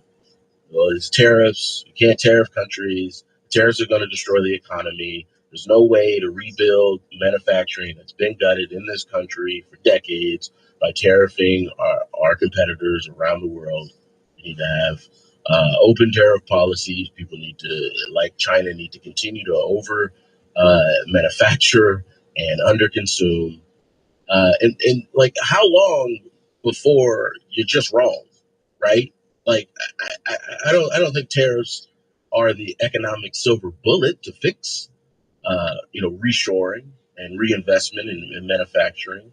But the president saw it as a tool. There are obviously economists who agree that it is a massive tool to use. But yeah, I don't know. It's got to be a rough day for all the. I mean, these people at Wall Street Journal, even, just begrudgingly patting the president on the back. Great number. You have to feel hope and optimistic, particularly, coming out of the government shutdown. The Democrats, they quickly pivoted to the all important issue on every dinner table in America, the Epstein files, but affordability, right? You certainly heard that word before the White House pivoted to co-opting it. The left, the Democrats, MSNBC, they're all pushing the importance of affordability. That was obviously in confluence, right, compounded by Zoran Mamdani's win, because he was the socialist MAGA candidate in New York City, talking about affordability in New York City, a city that, if anyone in the 5 boroughs of New York City are facing affordability issues, it is because you elected too many Democrats in New York City for too long. They have ruined your city. And they ruined it in impressive and unique ways, just inviting hundreds of thousands of illegal immigrants into the city under crazy asylum rules, just big hearts. Well, it costs, and it costs a lot of people. And people continue to flee that city for one reason or another. One of the big reasons, because it's expensive as hell. You can't buy it. All right. I mean, maybe you got a shot. You definitely Hey, tater salad. Merry Christmas to you too. You just came up 22. How you doing, MCC? You get a bed. You get housing. You get money. You get food. You get a new cell phone. They'll try to hook you up with a job. Affordability. And again, you haven't really heard the Democrats talk about affordability, have you? They certainly won't be talking that today or for the next week. It's good stuff. It's great stuff. And I think while we're talking about tariffs and the president rolling out his Liberation Day tariffs and continuing to sort of massage that policy as he goes along. All right, let's see. With major economies around the world, probably an appropriate time to bring up Peter Navarro, the president's senior counselor on tariff policies, touting the fact that Mexico is now imposing a 50% tariff on Chinese goods. Cut 14. They said President Trump was acting alone on tariffs. Then Mexico stepped in. And suddenly, the Trump trade model is becoming the world's playbook. Mexico just imposed tariffs of up to 50% on Chinese imports: autos, steel, plastics, and textiles. This wasn't symbolic. It was strategic. Mexico was closing the back door to Chinese dumping into North America. When Trump walled off the U.S. market, China tried flooding everyone else. Mexico just said, not here. Europe sees what's coming next. That's why Brussels is already tightening defenses against Chinese EVs and steel. The real problem isn't tariffs. It's China's economic model. Overproduce, underconsume, dump the excess. The solution isn't more dumping. It's China building a real safety net so its workers can spend. Until then, Trump's tariff strategy isn't isolated. It's the global template. Yeah. So the Mexican government had to approve those tariffs, right? That's how deep this runs, right? This isn't just the president applying pressure on our allies both in the Western Hemisphere and over in Europe. This goes deep, right? The Mexican Congress authorized that 50% tariff on Chinese imports. That happened almost 2 weeks ago, and Peter Navarro spiking his football, taking his victory lap. He probably should, because he was a part of the economic team in Trump White House who worked on this deal. This is great. This is great. We don't get any more Chinese fentanyl killing us. And now that's one more country that China can't go around. Amazing stuff. Amazing stuff. Wow. Beyond that, a lot of news. Just incredible amount of stuff. Not even really sure where to start. The Somali immigrant issue continues to be one that just befuddles me. I don't know why Democrats can't seem to turn the page. They seem to be stuck, like on the same page and it's astonishing. They're just stuck in the mud. The news may be underreported earlier this week or late last week, that the DNC won't release an autopsy from the presidential election. I guess that's all the proof that I should just accept that people are just about as clueless as a national political party could be. I mean, you made a lot of mistakes. Obviously, you did. Maybe the biggest mistake was with Kamala Harris and the party not having, I guess, a 2 or 3 week primary. I don't even know what the hell it would look like last summer. But they didn't do it, and they elevated Kamala Harris. And again, her first executive decision was to pick Tim Walz as her vice president. And maybe those were just the first mistakes that led to more mistakes. And they hit Kamala Harris for several weeks. And the media did everything that they did, I think to the tune of $1.4 billion in free media, while Kamala Harris, again, employed the same strategy that Joe Biden used in the 2020 election. Are you fucking going or not? We were all trying to survive, Jesus. trying to murder half the planet. It was with COVID. It kind of made sense. Joe, at the time, was probably showing his mental decline. But Joe Biden won't actually give up the goods about the truth on that. So we kind of have to assume. But obviously, Joe Biden had lost his fastball and maybe his curve, his knuckle, and his screwball. Kamala hiding just didn't make any sense. And it made even less sense when she eventually got shellacked, to use Obama's term, and then she comes out with a book talking about how 107 days just wasn't enough time to run. She literally stayed off camera for 3 weeks. The contradiction there is insane. I didn't have enough time to run, but wow, I knew I was going to take over because it wasn't a secret. Everybody knew we weren't going to have an open primary. The Democrat Party hasn't had an open primary in 10 years, right? They chose Hillary Clinton after her own party rejected her in 2008, and they installed Joe Biden in 2020. And so, of course, they did it again. They just crapped all over Bernie Sanders, who probably should have been the nominee. Arby's? So Kamala knew she was going to be the candidate. She knew how many days she had, but she chose to hide. And all the smartest advisors and counselors, I mean, really, these people just, man, they're just making money hand over fist. Like, these people aren't smart because you just don't have enough smart people. That just wasn't good strategy. And again, the stupidity is compounded when you hide for 3 weeks and then write a book about how you didn't have enough time to run president. All that said, she loses every swing state. Donald Trump just blows her out in the electoral college.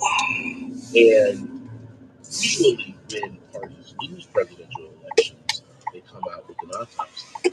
The infamous Republican Party autopsy in 2012 basically said that Republicans were too conservative on the issue of immigration, that they needed to be more liberal. That's how we got the Gang of Eight, just about a year later. Enter Breitbart News, our bureau chief, Matt Boyle.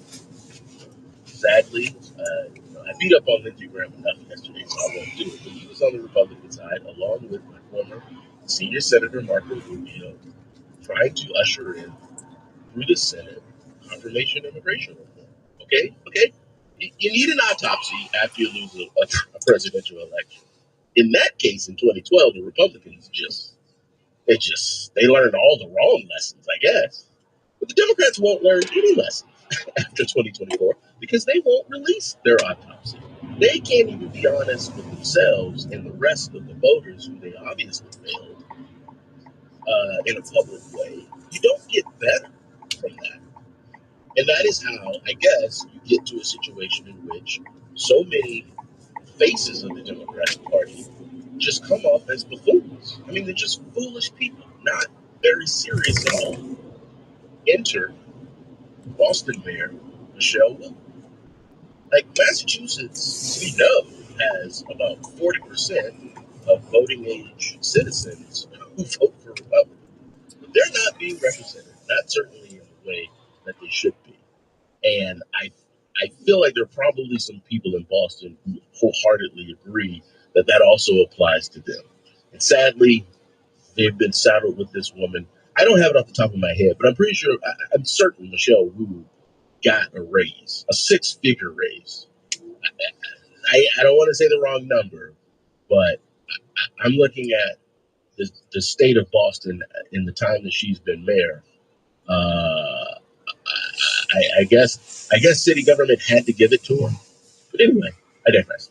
Here is Boston Mayor Michelle Wu talking about the achievements of the Somali community in Boston and how integral and important those people are to building the city and the rest of the country. Cut through. You cannot talk about any achievement that the city of Boston has had in safety, health, and economic development that has lifted our city up. We are proud and we are grateful for our Somali community and for our Somali American neighbors. Boston and the country are clear that hate has no place in our society. We will use every attack to actually strengthen and expand the services available, to empower and work alongside our community members who are already doing so much good in the world and setting an example for the rest of the country. Yeah, okay, Michelle, great, got it. Yeah. The population of Boston is approximately 652,440. Somali community, less than 1% of that. It's literally less than 10,000 people of Somali descent in Boston.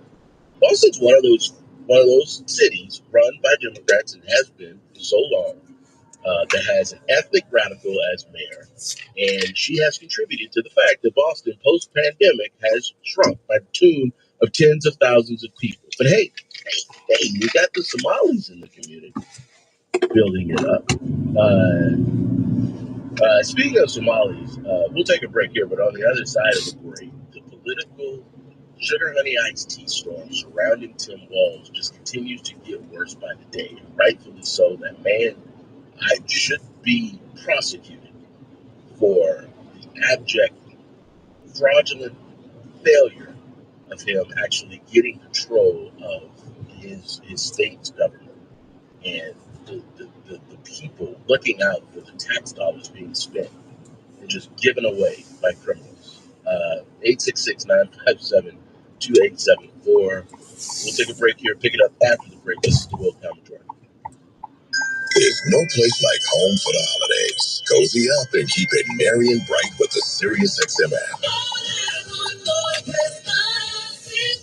Exclusive holiday channels and specials. Let us know. Calming music for overworked elves. Find the perfect music for trimming the tree, hanging your stockings, and everything in between. Unwrap everything holiday. Search at home in the SiriusXM app. If you owe back taxes, listen carefully to rule number 1. Never go up against the IRS alone. They're cracking down, freezing bank accounts, garnishing paychecks, canceling passports. Even your home or business could be at risk. But here's what they don't tell you. The IRS has powerful tax relief programs that could save you thousands if you qualify. That's why smart people call Optima Tax Relief, America's #1 tax resolution firm. Nobody knows these programs like the experts at Optima. Their team of tax attorneys and licensed professionals have resolved over $2 billion in tax debt for people just like you. The IRS is not stopping, so don't wait. For tax help you need, for tax help you can trust. Call Optima today for a free consultation. Call 800-611-8892. 800-611-8892. 800-611-8892. Optima Tax Relief. Some restrictions apply. For complete details, please visit OptimaTaxRelief.com. Hi, I'm Steven Singer. Yep, that's me, the I Hate Steven Singer guy. People ask, what does this mean, I hate Steven Singer? Well, most other jewelers love to sell diamond studs that are cheap. They have a name for it. Frozen spit. I'm serious. That's what other jewelers call their own product. Frozen spit. Can you imagine buying a cloudy diamond that's milky color? Oh my. Buy real diamonds from a real jeweler. Steven Singer Jewelers, who backs up every diamond with a real lifetime full trade-in. The best money back guarantee in the business. Here's why. Other jewelers hate our beautiful and needed diamond studs because ours are 100% eye flawless and near colorless. Beautiful stuff. They come complete with our 14-karat safety silicone backs, so she never has to worry about losing them or outgrowing them because our diamonds are such nice quality that we offer everyone a lifetime option. You can trade in your needed diamond studs and get exactly what you paid for them. I wish I could trade in my old iPhone and get what I paid. Visit me, the real Steven Singer, at the other corner of 8th and Walnut, or online at IHateStevenSinger.com. One place, one price.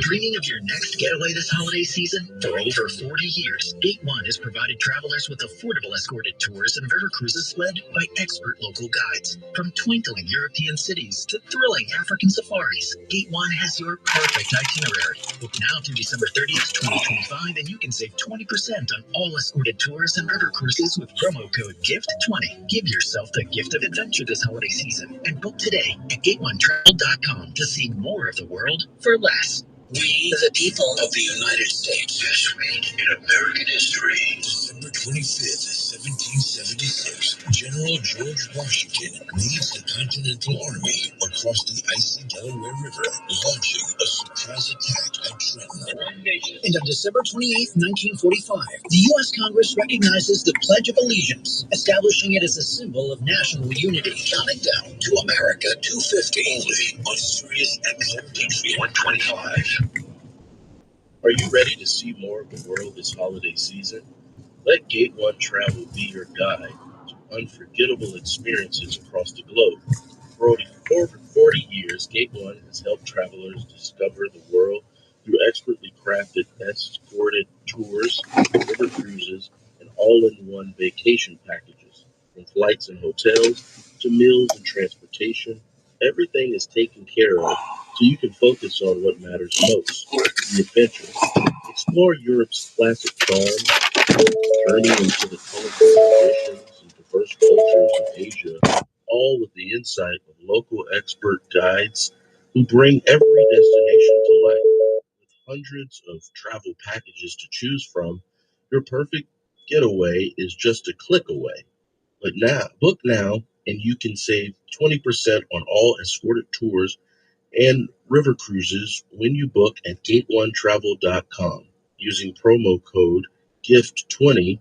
That's GIFT20 for 20% off. Give yourself the gift of adventure this holiday season and book today at GateOneTravel.com. To see more of the world for less, this offer expires December 30th, 2025. It's Portland or prosperity. You decide. The Will Majority.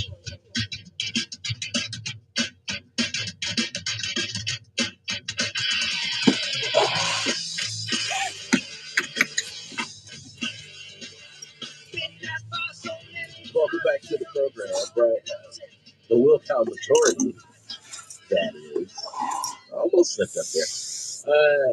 So Tim Walz has announced his election for a third term as Minnesota governor. Did that a few weeks ago, but in that time, in the intervening weeks, he's found himself in the middle of one of the most embarrassing and shameful political scandals in the country, save probably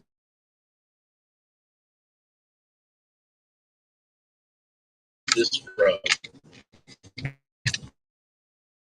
New York Post.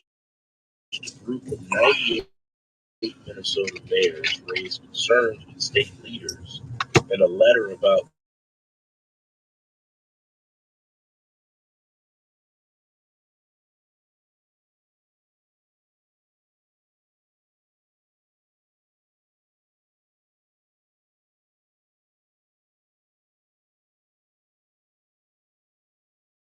concern and frustration, said the state was slipping into national economic rankings.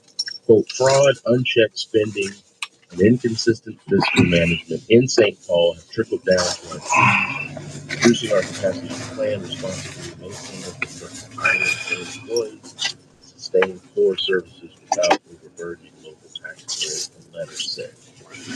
Now, this time, again, it just goes from bad to worse. Nothing actually worse than the billions of dollars that were funneled into the state of Minnesota and were ostensibly supposed to go to provide medical services, food assistance, and housing assistance, and on, actually going to fraudsters and scammers. And many of those now have been charged and indicted are of the Somali community. Cities across the state of Minnesota now face workforce shortages, slow business investment, rising operational and construction costs. Families choosing to leave Minnesota across Minnesota. I mean, you have to assume with a city as reliably Democratic and liberal and blue that a lot of these mayors and I think more pointedly, like they're leaders of small towns, and yeah, they want to save their political bacon. But this ain't easy to do. To coordinate a letter to damn near 100 mayors. I'm sure there's like a mayors association of Minnesota, but man, imagine that group chat. It's just cracking all over Tim Walz. And for many of these people, it's an election year, so that the politics of this is pretty obvious, and it's dreadful because it pits a bunch of Democrat mayors in a Democrat state solely against their Democrat governor, who himself just announced his re-election campaign less than a month ago. So yeah, I mean, you're mired in just one of the worst political scandals in the country. It just goes from bad to worse. The letter continues. Uh, there is a growing disconnect between state-level fiscal decisions and the strain they place on the city we lead. The letter said, we, the state, expand programs and shift responsibilities without stable funding. It is our residents, families, seniors, businesses, and workers who ultimately bear the cost. The Post says unfunded mandates include requests for schools, health and human services, and public safety. Minnesota Republican lawmakers put the blame squarely on Walz and Democrats. I talked to Minnesota State Representative Kristen Robbins. I asked her about this. I'm like, your colleagues in this state house in Minnesota, like your Democrat colleagues, like what are they saying? Like, are they trying to work with you on your Minnesota Fraud Prevention Committee? Do they seem nervous or concerned at all about just the sheer amount of money that has just gone to the coffers of fraudsters and scammers? And she's like, no, they're totally oblivious to it. And some of them are in denial. Which just kind of sounds like these people are probably in state districts where they feel safe no matter how bad it is now. They feel like it could get worse and it's not there, and so their political lives are not in peril. Like, that's kind of what happens though when you have no political competition in a state like Minnesota. It's just your elected officials take you for granted, and that's certainly what Tim Walz was doing. because you just have to believe the reporting is true. You had hundreds of people, actuaries, auditors, bean counters, watching, and say, hey, look, something's not right. Something is actually awfully wrong here. A lot of money coming in, and it's going out to a lot of fake organizations. The addresses don't seem right. People that say they're serving, they don't even have social security numbers. Oh, man. Governor Walz and Democrats passed unaffordable spending and tax increases along with unfunded mandates on a promise it would make life more affordable. State Republican Senator Andrew Lang, who serves as the lead on the Senate Local Government Committee, said in reality they just passed down costs to local government, schools, and small businesses. Yeah, this is just going to continue to spiral, and it has to happen, especially if Minnesota is ever going to change, if a course correction is ever going to be made. It has to happen. I'll take a break here. On the other side, we'll talk to an expert who knows a lot about fraud and scamming inside of publicly funded policies that the money goes in, but the services never actually go out. That is what Obamacare was instituted and stood up to do, and we're all living through the hell that Democrats shackled us with 15 years ago, knowing that law was going to break the healthcare system in America. 866-957-2874 is the number. This is the Will Count Majority. On Christmas Day, SiriusXM NBA Radio decks the halls with basketball. 5 games. Very quick release. The biggest stars. And you LeBron. Slam dunk. All day long. Jumpers good. 52 for Jokic in the basketball game. The ultimate stocking stuffer for NBA fans. The action starts at noon Eastern on NBA Radio, Channel 86, and the SiriusXM app.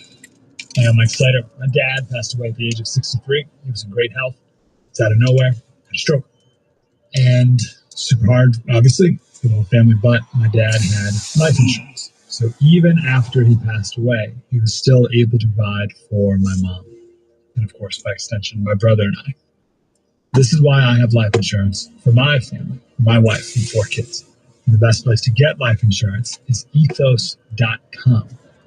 Because you can do it in 10 minutes. And there's no medical exam and no blood test. Just a few health questions. 10 minutes. You're covered. Your family is covered.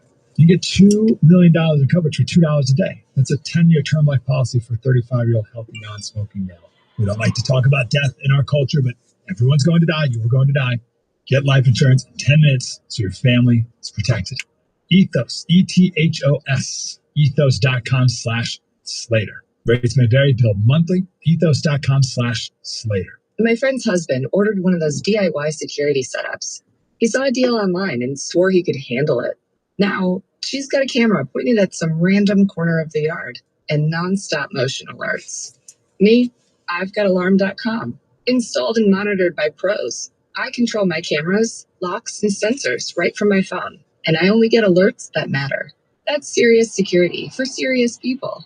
Only available through local security pros. Find yours at alarm.com. Last month, my business cash flow got tight. Sales were slow. Invoices were late. And payroll was coming fast. My business is everything, and people rely on me. I can't let them down. I applied online at lenseek.com and had business funding in 24 hours. Business moves fast. Don't wait until it's too late. Whether it's lines of credit... What the fuck is going on? Why are we not moving on a green light? LendSeek is open for business. Apply now at LENDSEEK.com. Are you worried about what to serve or what to gift this holiday season? You can't go wrong with Omaha Steaks, America's original butcher since 1917. Think about how great you'll look with a spread or special gift from Omaha Steaks. USDA certified tender steaks marbled to perfection, plus juicy burgers, chicken, pork, seafood, and delicious desserts. Now, during Omaha Steaks Sizzle All the Way sale, our listeners get an extra $35 off with promo code WILLCOUNT at checkout. They could not make this holiday magic any easier for you. plus orders placed by 6 p.m. Eastern ship same day. Start feasting. Save big on gourmet gifts and more holiday favorites with Omaha Steaks. Visit omahasteaks.com during their Sizzle All the Way sale, and for an extra $35 off, use promo code WILLCOW at checkout. Terms apply. See site for details. That's omahasteaks.com. Code WILLCOW. Oh, This country wasn't built on gimmicks. It was built on grit, guts, and people who don't ask for a handout or a hashtag. You don't need a lecture with your coffee. You need something that shows up strong, fast, and unapologetic, just like you. That's what you get with Black Rifle Coffee's ready-to-drink cans. see the rear end of that truck? Waiting. Just kind of scooted out. Just ice-cold, hard-charging coffee. Roasted in America by veterans, not brand consultants chasing TikTok trends. We don't do fads. We don't bend the knee to culture. Back the flag, the military, and the Americans who make this country work without making a scene about it. If you're up before dawn, on your feet all day, running your own business, or just down with overhyped cafe culture, this can is built for you. Espresso with cream, caramel vanilla, rich mocha, and the 300 milligram heavyweight for when your day comes out swinging. Grab it, crack it, get after it. Wherever you're going, BRCC RTD goes with you. Black Rifle Coffee, veteran founded, American roasted. This is America's coffee. Find it cold and ready at Walmart, the local store, or order online at blackriflecoffee.com. Will Calvador, lobbyists for the Constitution.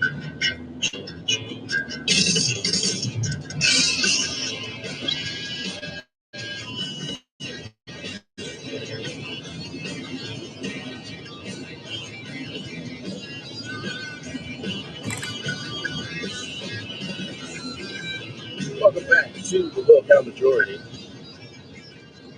As promised, Joe White, president of the Council for Affordable Health Coverage, joining the program right now. Joe, welcome. Thanks for having me. Merry Christmas.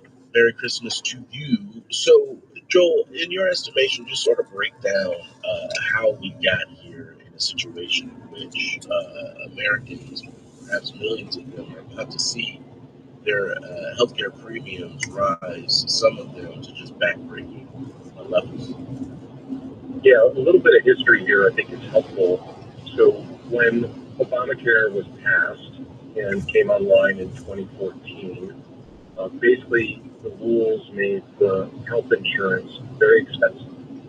And to help people afford that, Congress provided a subsidy to help reduce the premiums.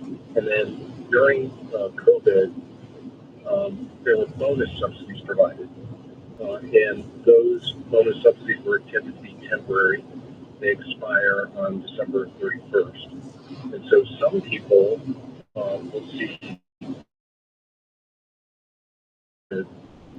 incomes 4 times greater than the poverty level, because those subsidies are going away. But for everyone else, about 23 million people, their subsidies remain. Okay, so those subsidies are not going away. So some people, particularly the 1.6 million people whose subsidies completely expire, will see significant premium increases. But here's the thing I want to make sure your listeners understand. Shop for a plan. There are plans that are available on healthcare.gov and on your state websites where you can, the typical person can get a premium for less than $50 a month. And for others, there are plans that are available that are less expensive than last year's plan. So it's really important to shop around. I think there's a lot of media noise around people's premiums going up, but if you shop, you should be able to find a good deal. And for most people, you'll find a plan for a premium of $50 or less a month. But then there are those people, as you mentioned, who will see their premiums rise, particularly in Congress, and there's no reason to expect that Congress will actually come to a solution before December 31st. Because I do believe that the House and the Senate are at home. under their Christmas tree. So those people who, after that deadline, I mean, what might they expect, and if any options are available to them, what do they look like? Yeah, well, one thing to understand is in Obamacare, the premiums have increased very rapidly. They're very expensive. So they've doubled since the law was enacted. The costs have just kind of gone through the roof. And that was, and you can only use your subsidy for those most expensive plans. In almost every market, there's a plan outside of Obamacare that consumers can buy that is much cheaper than Obamacare. It may not have all the bells and whistles, but encourage people to shop for those plans. And I agree with you. I don't think Congress is not going to extend these subsidies by January 1st. They are working on a plan in January. There's been power votes on health care. And I think what we've seen from the Republicans is it's not just Obamacare.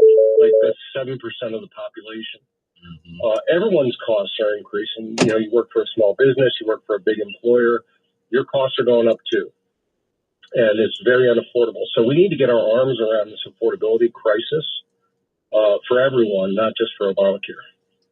Joel White, president of the Council for Affordable Health Coverage. Joel, I'm making you king of America here. It's only going to last until the end of your answer. But in your new role, if you could build the perfect plan, or maybe not perfect, but the close to perfect, as close as you can get it, to where as many people who want coverage can have coverage at a price that is affordable according to their definition of that word. How would that look? I mean, again, this is in your mind. You're trying to build the closest thing to perfect. How would it look? Yeah, well, first, just to understand, we've got a really messed up system. We've got big companies in the driver's seat. We've got all kinds of government rules and regulations. And then we've got tax subsidies and credits, and everyone's kind of treated differently. The first thing I would do is I would put the consumer in the driver's seat. I would give them the money, and then I would allow them to buy any plan they wanted with that money that worked for them and their family. And right now, that's not how the system works. You get the choice of a plan, but that money then goes to the insurance company. So there's no competition for the consumer's dollars. So I would put the consumer in the driver's seat. And the second thing I would do is I would disclose every single price for every service and drug, so that if I had the money and I had to go to the pharmacy and I'd get a lower cost prescription, paying cash or going through my insurance company, I would know what that lowest price is, that people are competing for my dollar. We don't have that right now, and that's wrong. And the third thing I would do is I would really get our arms around medical inflation. This is the cost of hospitals, doctors, drugs that are going up. And what we pay our premiums for is for insurance that then pays for the hospitals, doctors, and drugs. So if the hospitals, doctors, and drugs, those costs are going through the roof, our premiums are going to keep going through the roof. So we got to get our arms around that. Can you make an argument for the existence of medical insurance companies, given the situation that we find ourselves in now? Look, I think we're in a really bad spot. I mean, the insurers have an important role to play, but we have gotten so twisted and confused in what we're spending our money on that we might as well be lighting some of it on fire. The insurance companies have made a lot of money on Obamacare and on Medicare, and those dollars are not going towards care. They're buying a product that's frustrating consumers. They are, once you buy your insurance coverage, then you got to pay a $5,000 deductible. You're paying money before you even get your insurance benefit, and then once you get your benefit, you're getting denied coverage. You're getting prior authorizations. You're getting all this friction with your insurance company. It's becoming very low value for a typical consumer. So we need some major surgery here, and just extending the subsidies, throwing more money onto the pile, isn't going to fix any of these problems. So I think Congress needs to come back. They need to do some major surgery. They need to put the consumer in the driver's seat. All right. Stop letting these big companies kind of rule the roost. Thanks for hanging out anyway. The Government Accountability Office a couple of weeks ago put out a watchdog report, and it's one thing because of everything that you just said, just the fiscal and the policy failure that Obama is in our current system.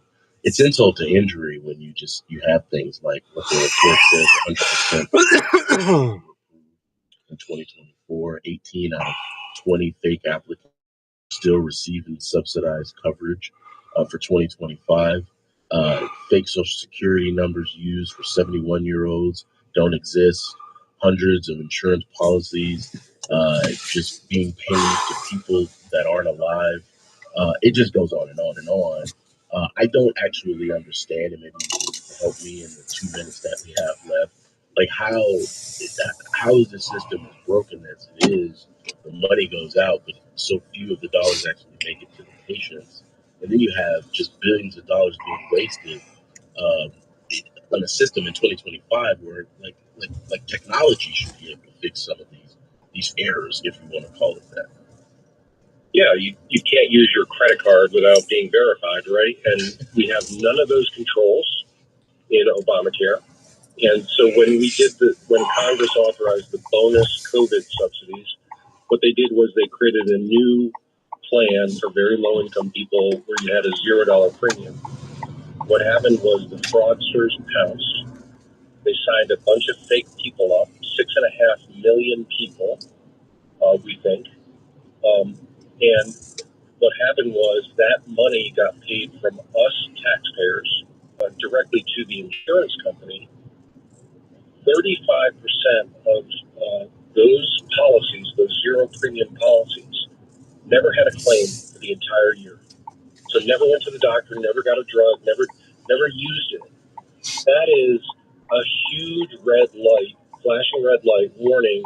This is fraudsters taking advantage of the program, and they get a cut of what the insurance company gets. So I think those insurance companies, they should pay that money back. If we had zero claims and that money just went out the door, $21 billion of our money every year going out the door since these COVID subsidies were authorized. Again, nothing in this subsidy extension that Congress considered 2 weeks ago and will consider the first week back in January fixes that problem. We got some surgery to do. Shameful stuff, really. Joel, appreciate you stopping by. Frustrating conversation, but I know we got smarter for it. Well, I appreciate being here, and Merry Christmas. Merry Christmas to you. It's just, I gotta tell you, and this isn't an issue that's going away. It certainly ties into the affordability conversation that Democrats don't want to have. But one thing you could say about the Republicans, they got a lot of ideas. So there is that. That's hour number one. We'll pick it up right after this break. It's the Will Commodore.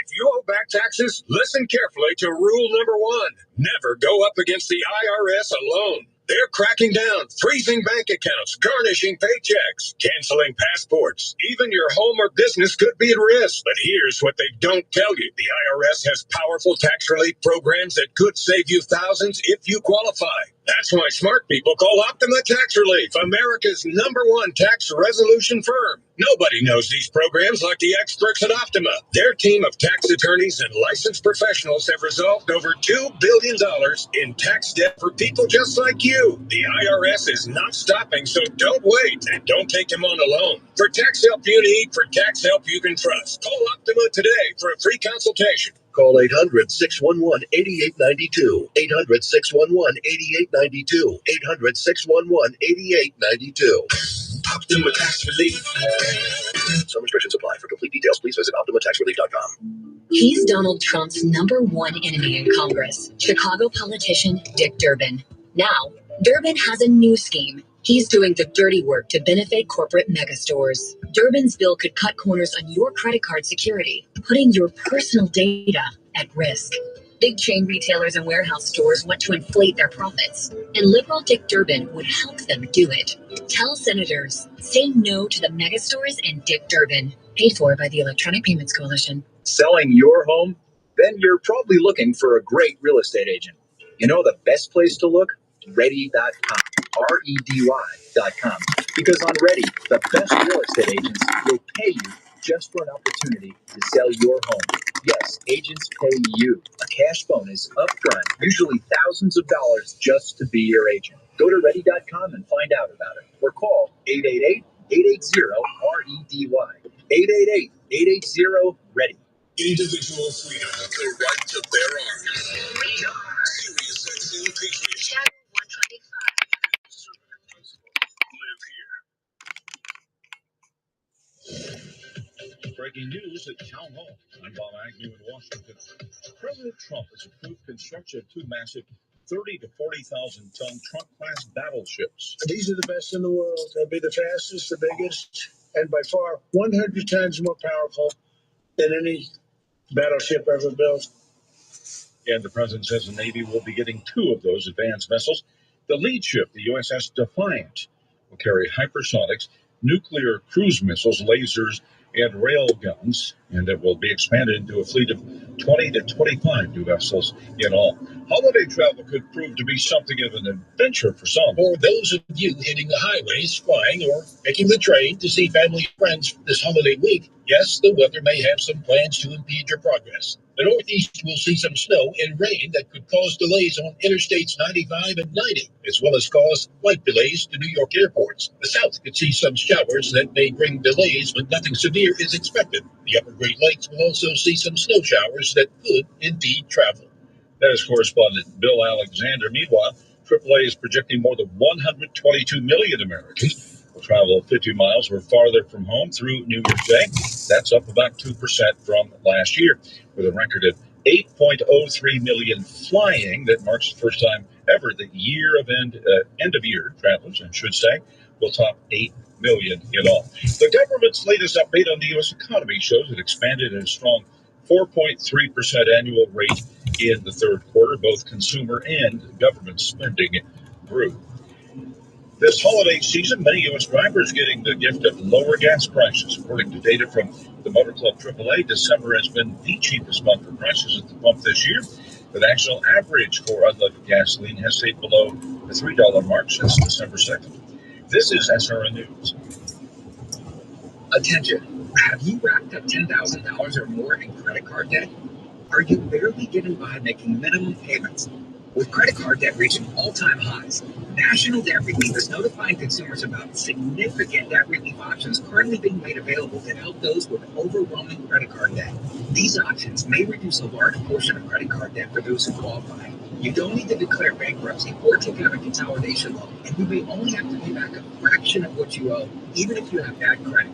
National Debt Relief has already reduced the credit card debt for more than 550,000 consumers. So don't wait. If you owe $10,000, $20,000, or even $100,000 in credit card debt, you can now take advantage of this financial debt relief as the cost of living continues to skyrocket. To check what debt reduction you may qualify for, call 800-920-8484. That's 800-920-8484. Again, 800-920-8484.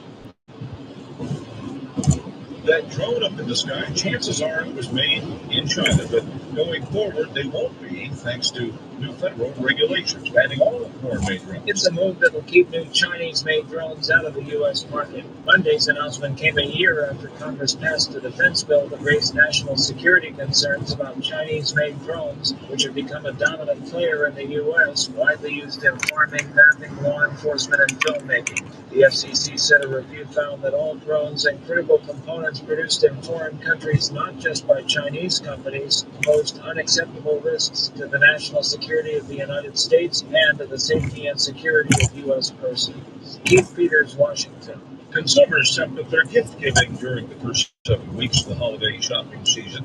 Still, there's some uncertainty about the economy that's making them more targeted when it comes to what they buy. You'll find more on these stories at townhall.com. Fusion of rational thought and political analysis. This is what your brain has been waiting for. News, politics, and issues in hands. Just join the Will Majority.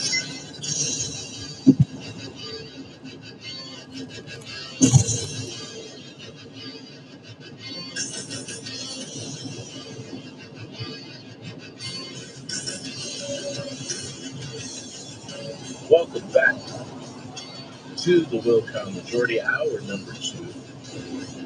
I am Jerome Hudson, Breitbart News entertainment editor. Good, someone somewhere. Staying busy, trying to do some dashing, making a few extra bucks today. CNN opened its 1 o'clock Eastern hour with EJ and Tony. Trying to get back into the good area here before I go active again. Well, thank you for having me. It's a pleasure to be back. Trump boom.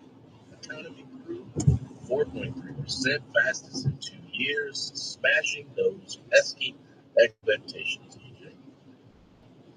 But 100%, this is Trumponomics at work. You know, what a difference a president and some good old-fashioned pro-growth policies can make, right? We are seeing not only price inflation really diminish, but on top of that, we're seeing economic growth accelerate. This was actually the best quarter for economic growth in 2 whole years, so really good news there. It's also the first time in 3 years that you had 3 consecutive quarters where consumer spending growth was outpacing the growth in government purchases. So I appreciate you listening. Not only are we seeing the economy pick up, we're seeing better growth, but it's not just government spending and borrowing that's fueling it all. It's not just the kind of economic mirage that we had during the Biden years.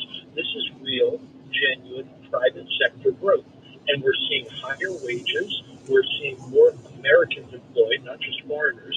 And again, we're seeing better productivity numbers and better growth in the real private sector economy. But it's good news across the board.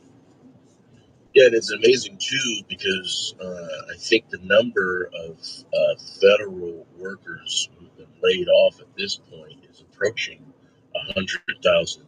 Of course, there are nearly 1 million people who were in the country illegally who are no longer here, and you know that all I think is sort of in the backdrop of this. Like there are major economic changes happening just in terms of the president sort of bending his will, if you will, on the country. Are there any sort of drawbacks in this report that maybe don't trouble you, but are a little bit concerning in the report? It's difficult to find. Oh, that's cool. This was a very, very solid report. Now, as far as those government jobs go, federal layoffs. Yeah, we're not going to do Christmas with my son and stuff until Saturday, I think. People laid off in a single month. Now, some of that was because they had months earlier taken a buyout, and so they finally stopped getting paid. So even if you want to spread out those layoffs over a few months, that's still, again, substantial reductions. You now have federal payrolls at the lowest level in more than a decade. So really, really great progress on that front as well. I mean, if you look at this report, you can break it down to its 4 major categories. Consumer spending is growing like gangbusters. That's fabulous. The implications of this report, if we look at a lot of the other details, tell us that productivity numbers must be absolutely booming right now. I think AI plays a big role in that. Personally, I use AI a lot in my own work. It has made me more productive. I can get more tasks done. I'm able to take on more projects. So I think it's going to be a huge boom for the economy because as workers are able to do more, they get paid more. And so, again, great news on that front. If we look at government, like we said earlier, it grew, but pretty slowly. And again, if you look at over the course of the last 3 quarters, so the entirety of the Trump administration thus far, federal government expenditures are actually flat. They're down slightly. So good news on that front. If we look at international trade, another component of GDP, imports are down. Looks like Callahan just went live. We're producing more at home and selling it to the rest of the world. That's good news there as well. And finally, the only category that was slightly negative, and I mean slightly, was investment. But if we we drill down as Yeah. to why That was the whole order, one large fry. That's okay. The order after that was just a big gulp. Right before it, yeah. They imported a ton of stuff. And A 30-ounce big gulp, orange Fanta. Since then, they've been drawing those inventories. They had to have paid over $10 for that. But looking at coming into, Because I got paid $5.25 just for delivering it. The big beautiful bill kicking in. You're going to see an investment boom, just like you saw during the first Trump administration after they passed the original Tax Cuts and Jobs Act. Don't forget, you passed that at the end of 17, and in 18, again, that investment boom materialized. There is every reason to think it is going to happen again, but be even bigger, because the investment provisions this go around are even bigger in the tax bill. So, and look, the Atlanta Fed, the Federal Reserve Bank of Atlanta, they just put out an estimate for the fourth quarter numbers. So that'll be October, November, and December, the last quarter of this year. They're now forecasting 3.0% growth. So another very robust number. It's amazing. You had all these so-called economists predicting doom and gloom, and the economy was going to crash, and we were going to have runaway inflation by this time. Instead, we're seeing the opposite. The inflation number we got last week was the best in about 4 years, and now we get this blockbuster GDP report. So it's more growth and slower price increases. This is a win-win for the American people. He's EJ and Tony, economist at the Heritage Foundation. He's the only economist we trust, ladies and gentlemen. And the man loves his AI agents. I was going to go in that direction because, the Fed cut, I guess, a quarter of a percentage point just a couple weeks ago. Man, this Meyer is packed. Looking at the waning months as Fed chair, I think. Yeah, that's what I'm saying, man. I was like, that was nuts. More meetings, I think. You see all this. Man, look at this place. It's packed in here. Does your forecast in terms of interest rate cuts sort of change for you personally? And how do you think Jerome Powell and the Fed sort of look at this in terms of interest cuts going forward? Well, unfortunately, as much as they talk about inflation rates and they talk about unemployment rates, that's not really what Powell has been focused on. They won't articulate this, but watch what they do. Don't listen to what they say, because those things are in conflict. So what they do matters a heck of a lot more.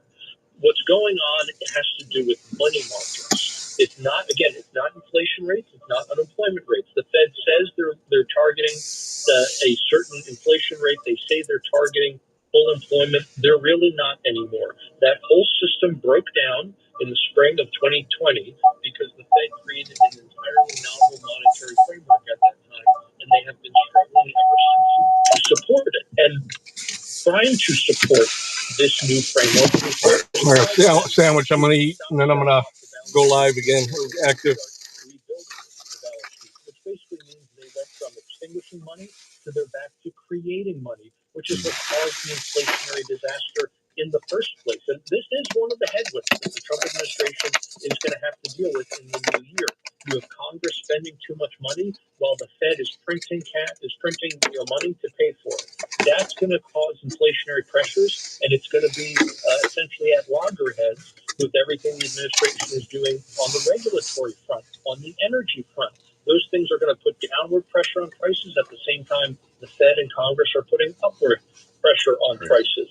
So when I look at, this is a kind of bit of a long-winded way of answering your question, but when I look at these economic numbers, when I look at the fact that inflation is coming down, that we're seeing robust growth, when I look at good news in the labor market, where more Americans are getting jobs, all of the net job growth this year has gone to native-born Americans, not foreign workers. All of the net job growth this year is in the private sector, not the unproductive public sector, not government. None of that matters. It's all good news, but it doesn't even matter when the Fed is making these decisions. Instead, again, I'm not leaving. Different aspects of not ending the stream. I just and that is what actually driving their decisions. And I think that we are going to get at least one additional interest rate cut. But don't be surprised if the Fed pauses. I'm going to set up a raid before actually delivering that cut. And Jerome Powell, I say, he's making us Jerome's look bad. EJ, we're about 8 months away from President Donald Trump's Liberation Day is massive rollout of tariffs, and it still just looks like every economic prediction about Trump's tariff policy and strategy continues to be wrong.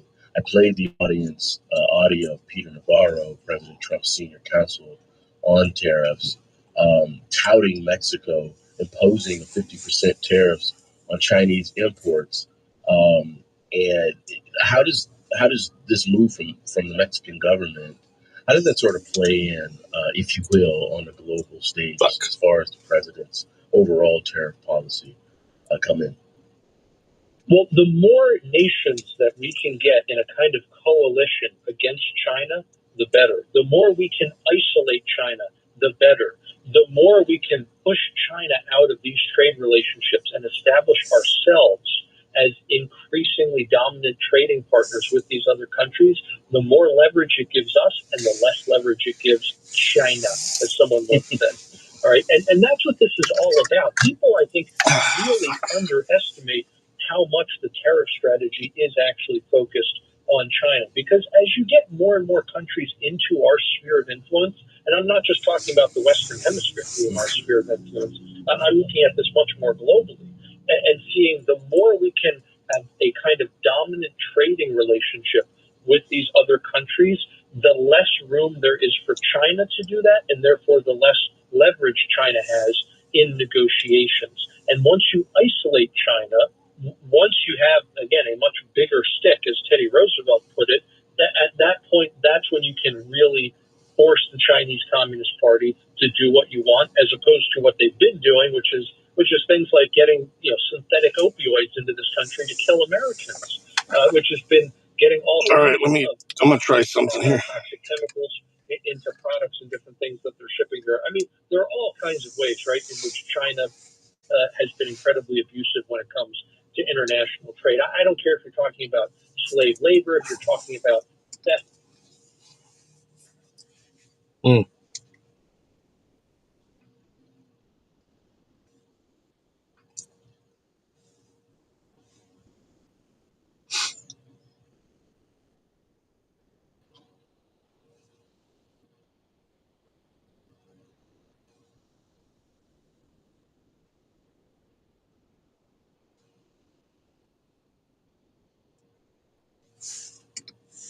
Then that will put downward pressure on the price of energy, and we already know what that does to prices everywhere else. So it's absolutely imperative that we continue with the energy dominance narrative. It's not just energy independence, it's energy dominance. We're going to produce so much that it's more than we can even use here at home, and we're going to be exporting it abroad. And now instead of all... Once you experience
Shapiro, or on the other side like Tucker Carlson, simply because either one of those ideas are unpopular, let's say with donors or with what's going on in the conservative base right now. So that's for sure really good to see. I was kind of surprised with the straw poll, and you can't really judge